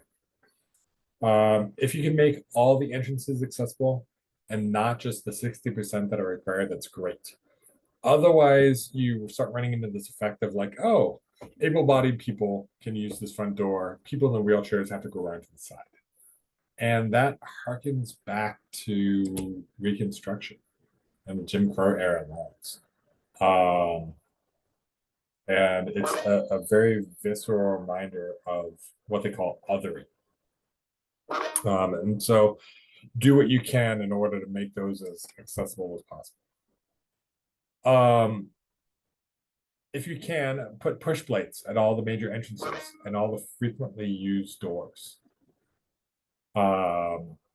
especially at the bathrooms and other large assembly places, such as lecture halls or probably not concert venues where you want to kind of limit the amount of door opening and closing. But yeah. Push plates make things even easier. Another option is to put doorless entries on the bathrooms. So that way you don't have to maintain that 5 pounds of force on all those doors. Makes generally everything easier, especially for like delivery people too. When possible, co-locate the accessible and non-accessible routes. This kind of goes back up to the entrances. Make each the stairs and the ramp both dignified, but you have to include both. There are some people that have a hard time going longer distances. And so ramps may not be appropriate for everybody. But make both of them of equal weight and equal attractiveness and equal importance. Also at entries, we really like to recommend something called an information station. This terminology is used a lot in elementary schools, in like classrooms, but it's also getting a lot of traction in Australia and the Pacific Theater. So like to locate these information stations at every public entrance. Maybe somewhere a little smaller, somewhere a little bit larger. It typically includes a directory, a building map, and a floor map, tactile information. How do I get assistance, whether that's in the form of a security guard or a reception desk, or potentially a phone that dials into some other kind of useful person that can answer questions. In larger facilities, such as train stations or airports, if there's a particular app that's used for navigating around that site, what app is being used, how do I gain access to that app, put a QR code in for being able to download it. Also, how do I get out? I was recently talking to a residential facility, residential complex, and talking about what does the information station look like in a multifamily residential. And it's like, oh, we put it at the leasing office. So it's like, here's when rent is due. If you need, emergency assistance in the middle of the night, you call this number. Here, we're having a speed puzzling competition next Friday night in the clubhouse. All of that kind of information, it helps create the community. When you are creating the signage, be very careful. Signage is probably the biggest impact for the lowest cost. There's a lot of bad signage out there. I pulled this off the internet from University of North Texas. It's a horrible, horrible sign. The color contrast on it is bad. The floor map is at an angle. It's isometric. It makes all of the wording hard to read. You can't, yes, there's 4 exits. They're identified by these 4 little red triangles. what is that symbol next to the red triangle? Really difficult to read. So pay attention to color, contrast, how easy is it to read?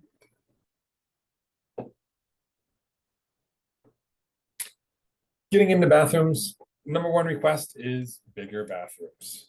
Always bigger bathrooms. Gender neutral bathrooms as well. So we're starting to see a lot of that. Kind of as oops, forward.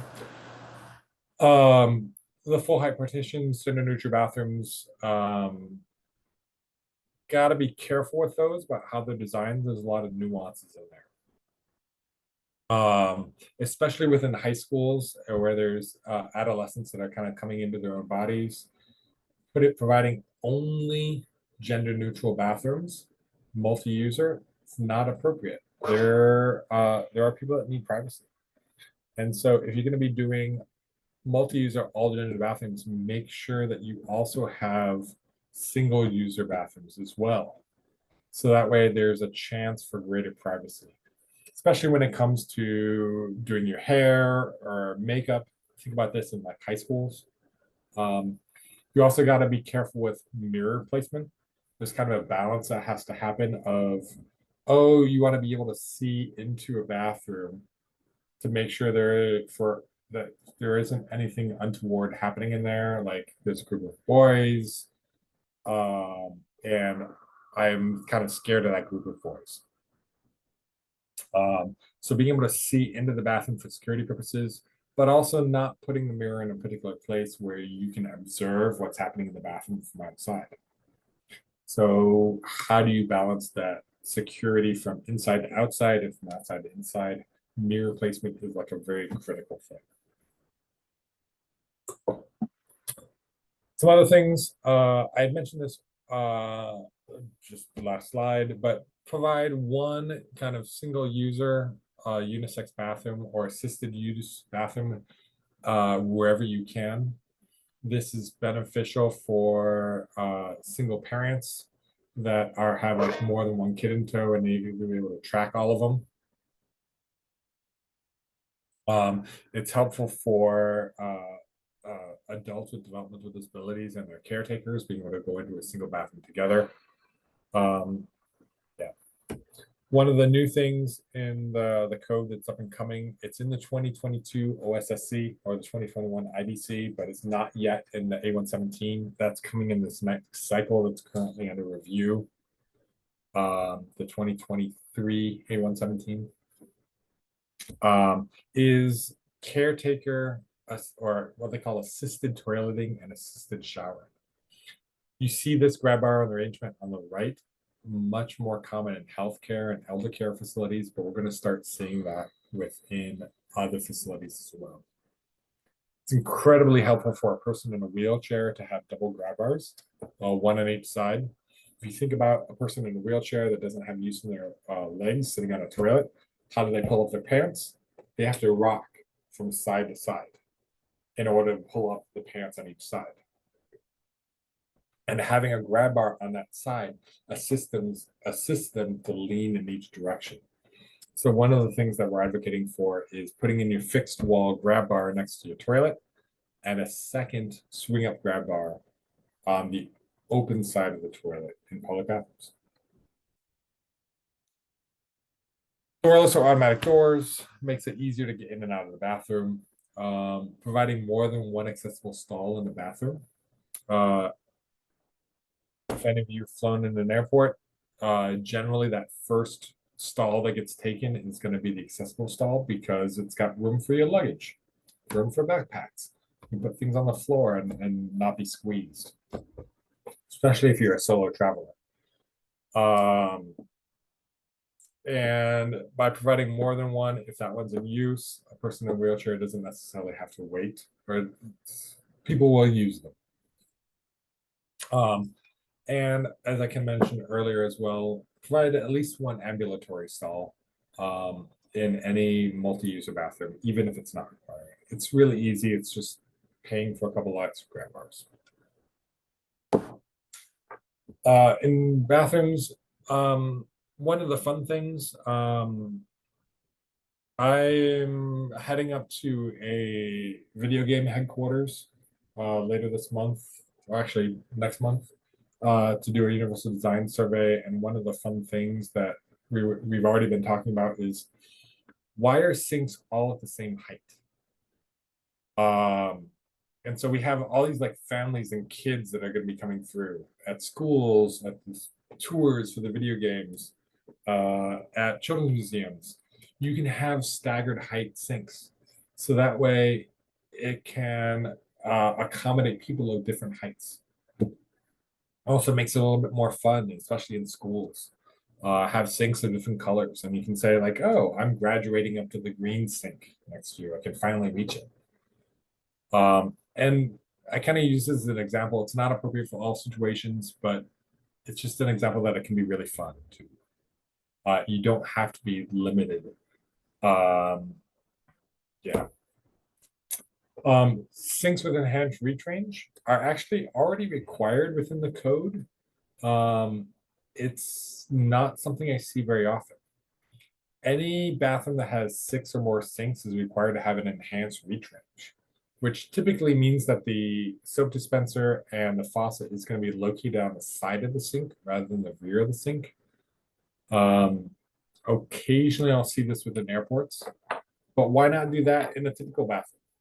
Helps people with short stature or shorter arms or people in wheelchairs. Makes it a lot easier to reach. Uh, Provide a full height mirror in every bathroom.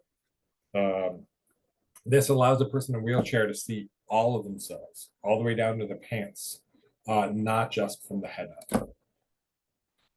Another great thing to think out, provide at the accessible sink, provide a soap dispenser and paper towels right there. Is it appropriate to like wash your hands, get them all nice and clean, and all of a sudden I have to touch the wheels on my wheelchair in order to get over to the paper towels to dry them off? Now I have potentially gunk from my wheels before I wash with my wet hands before I dry them. Think about the Dyson air dryers, right? They're great to stick your hands in. They dry your hands beautifully, quickly. You don't have to use paper. They are right at face level for a person in a wheelchair. So that water from your hands sprays all over you. Bathroom signage. This also has been kind of one of the areas where it's been evolving the fastest. Kind of a fun way to think about this is bathroom signage is really one of the only places where the signage says who can use this space, and it doesn't tell you what is the purpose of this space, what does it do.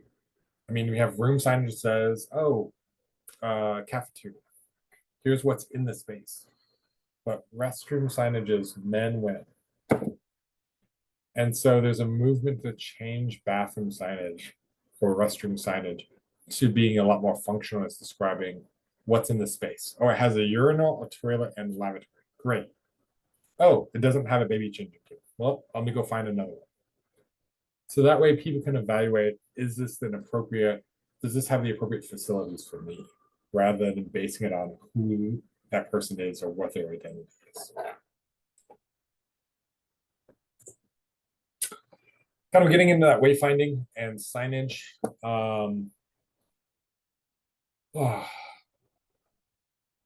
But easiest way to make things accessible is to make everything accessible, and therefore you don't really have to sign everything.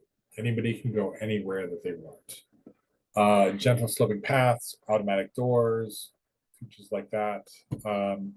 Pay attention to colors, transitions, easily identifiable paths, kind of like in that Japanese airport. It's easy to identify, oh, people that are going towards this terminal on the right on the red. People coming from this one are going on the left on the blue. Makes it very easy. Think about the various materials and signifiers. Pay attention to color. I'm not going to talk too much about this because I actually don't know tons about color blindness. but the red green is the most common one. There are these amazing apps out there where you can take a picture of something and show what it looks like to other people, to the various types of color blindness. So, like, let's take a picture of our company logo. What does it look like to a person that has protanopia? It's fascinating, fun little exploration. Good rabbit hole to go down.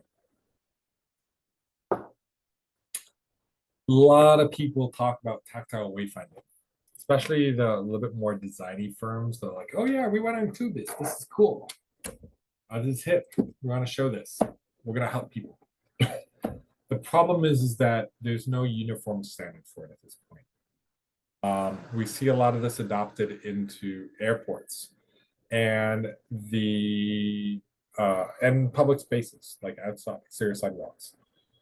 The system of communication that the tactile wayfinding presents is different in Japan than it is in Australia.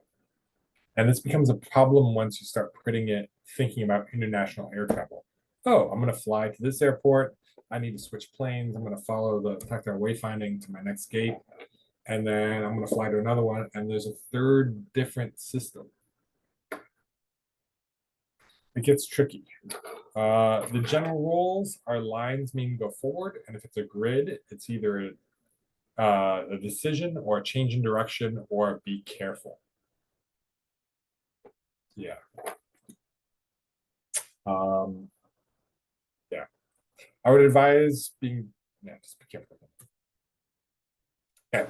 Number 4, seating. Especially in places where there's waiting areas. People that are larger stature, people that have back issues, the elderly. Seating and waiting is at dining areas, restaurants. It's all incredibly important. Key thing is providing choice. Provide a variety of seating types. You can easily select multiple different types of seating based upon the same product line. Think about the different characteristics. So is it a higher chair or is it a lower chair? That helps people with different sizes, heights. Does it have arms? That makes it easier to get up from a chair. So for an elderly person that has weak arms, makes it much easier to get up. But arms also make it more difficult if somebody weighs 350, 400 pounds. They're going to be a bigger person. They may not be able to squeeze in between those two arms. Backs without benches, whether it's hard, it's soft, how much weight it can support. Is it a nice relaxing chair? Is it meant more for short-term waiting? The other thing is provide more seating than you think you need. Go take a walk around the Portland Art Museum, for example. How many of those rooms actually have seating within them? And it's typically only a hard backless bench within each one. So that way it's bi-directional.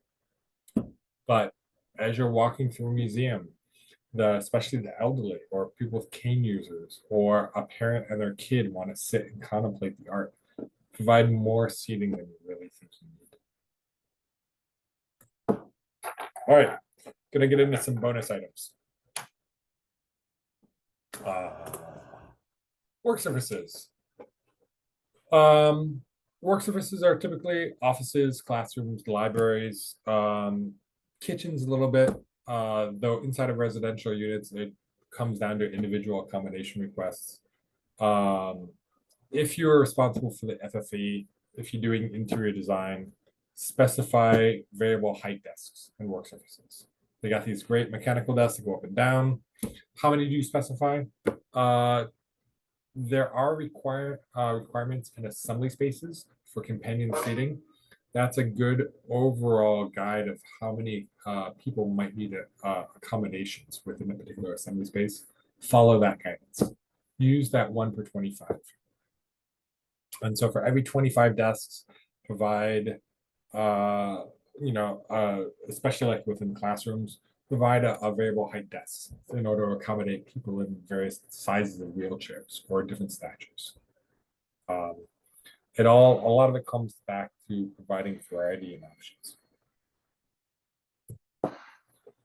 Meeting rooms. If you're designing an office or classrooms, provide multiple meeting rooms with a variety of features, size and number of occupants. Um, do all classrooms have to be the same size? What if there are, this classroom is a little bit smaller and has a lecture hall kind of seating arrangement. This other one is one of more, but more in the round and is a bit larger and accommodate more students. In the office setting, not all of our meetings are going to be the same size. You might want to have a one-on-one meeting, and so you have a appropriate meeting room for that size. So different sizes can be more flexible. Light levels. You want some with exterior windows. You want some that are a little bit quieter and darker and kind of more interior to the building. That once again provides that choice and allow size, especially for those workers or people that have ADHD and autism. That way they can select or choose the amount of exterior sensory input that they have. Variety of seating arrangements. How open is it? Are you wanting to have like quiet focus time and be on a phone call and not have any distractions? And I need to be in here for 2 hours to like get this report done. Or am I just doing some light work and I want to be able to interact with people that are walking by and like, oh, there's John. I haven't seen him in a week. I really need to talk to him. I have that line of sight awareness. And so providing that variety within meeting rooms is really helpful. Don't provide only open office arrangements. It drives people nuts. Provide both closed offices and open offices. That hierarchy of that is starting to break down. Water stations. I just kind of threw this in here. Provide more water fountains than you need. Typically, there's only one required per floor, unless you're getting really big floor plates. Especially in schools. My daughter gave me great feedback after a local high school renovation. They have, I think they have somewhere like 3,000 students in the school. And by providing one water fountain on each floor, they have a total of, and it's double height water fountains, they have 6 water fountains for 3,000 students. And she typically says that half of them are broken on any given day. It's not enough. Provide extra water fountains. If you're going to be doing bottle fillers, put them on the lower ones, not the upper ones, as shown in this picture. Provide water cups for those who don't provide water bottles or don't have their own water bottles. Totally get rid of all fluorescent lighting. So many studies out there that show that it's bad for one's mental health. It also is higher energy input. Switch to LED, but provide as much natural lighting as you can. You all, I'm assuming, are mostly architects. You want to do natural lighting anyway. Awesome. Be careful of glare. That can be hard.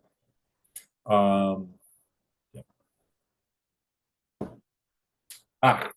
Addressing glare here.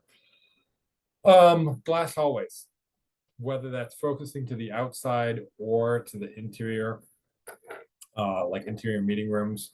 Be careful of that glare.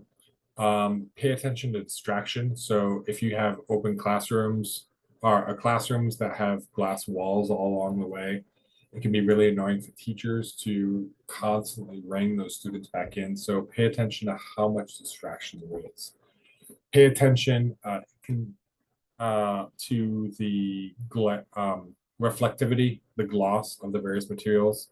For example, in this picture on the right, you can you almost lose that seismic joint that's right there in the middle of the hallway.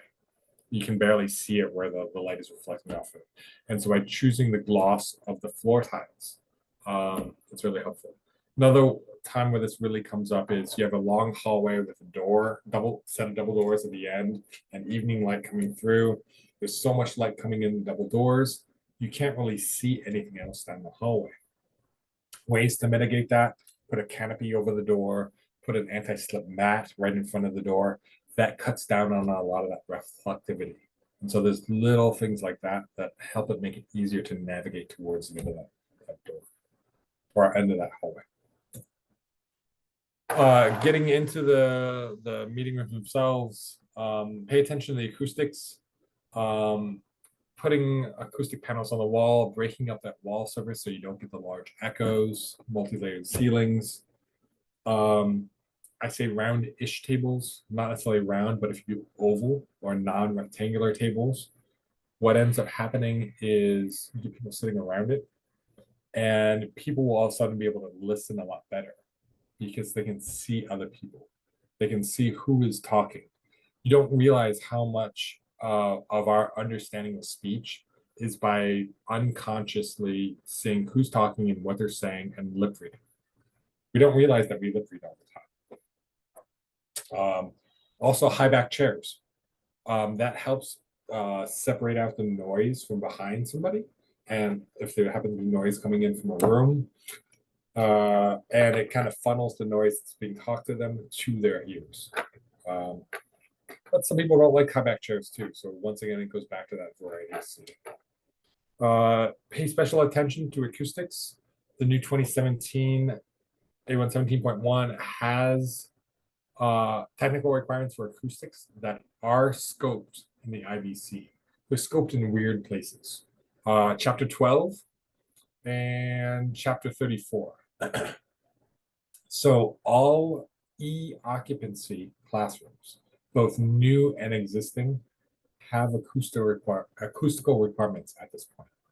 Anytime you do a renovation in a school, anytime that you're building a new school, you have to take into account acoustics of the classrooms. That's to accommodate the ADHD and the autism, and just helps everybody. Pay attention to emergency egress. I mean, we take a look at egress and we have this huge chapter 10, emergency accessible means of egress, little tiny section 1009. It's basically like, get to a stairwell and wait for help. There needs to be a lot of research and kind of co-development happening around egress. One of the newest things is something called a PEEP, or a personalized emergency evacuation plan.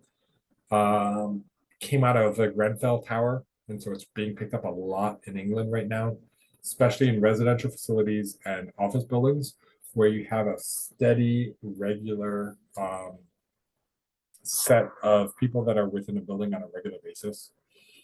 And what it is that you develop a individual plan for each individual person that needs assistance during different types of egress situations.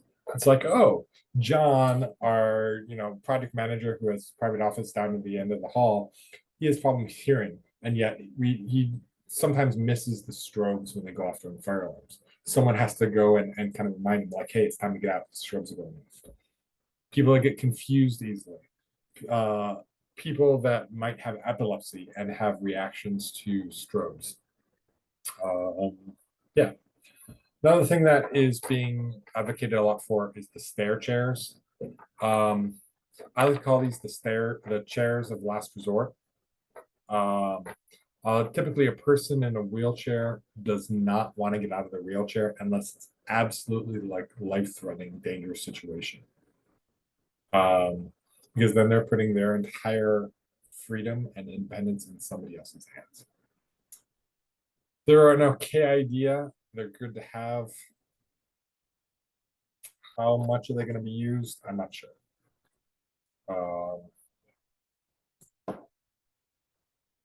And a reminder that universal design is all about options, flexibility. It can be really pretty. It doesn't have to be boring and institutional. Yeah. All right. That is the last bit of universal design. That was just a very specific intro. One of the things that I can also offer outside of this is if you want any particular design decision or design recommendations or guidance on addressing any of these particular communities, we have that knowledge in-house. Like, how do you design for transitional homeless and kind of the features that go into those types of buildings, such as rage rooms or hot rooms? How do you design for the deaf community? Like, for example, how wide does the sidewalk need to be in order for two deaf people to walk down the street and have a conversation? Probably something that a lot of people have never even thought about before. Yeah. So if anybody wants to turn on mics, have questions, throw them in the chat.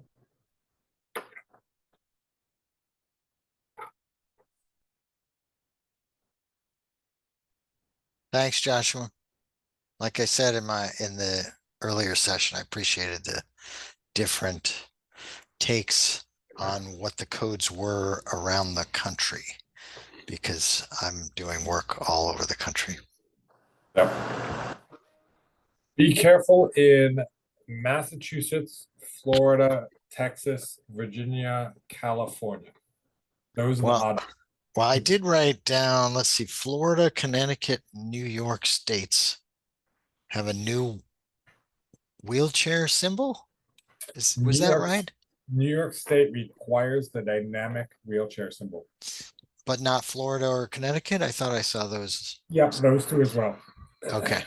All right. And that is at odds with the federal requirements.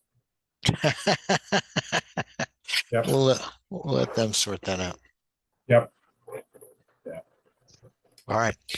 All right. Thanks. Yeah. Was that the end? Can we chime out now? This is the end. All right. We can go get our lunch. All right. Thanks. Yeah. Thanks, Joshua. So are there any more questions from anyone? I guess I had one other question. It's Sure. just when I registered Colleen in Zoom, I put in my AIA number, and I might have done that earlier when I actually paid for this thing. I'm Okay. assuming that is all taken care of by you and you'll register it with the AIA. Yes, we will. And the other thing that I'll do is I will send out a California license form to everybody that took both sessions. Great. All right. Thank you. Yeah, have a good weekend. Bye. All right, everyone. If no one has questions for Joshua, I think we can get started on hopefully a long holiday weekend and give Joshua a little bit of time back because this has been a really long session for him. But Joshua, thank you so much. We appreciate this. Yeah, of course. Anytime. All right. Take care.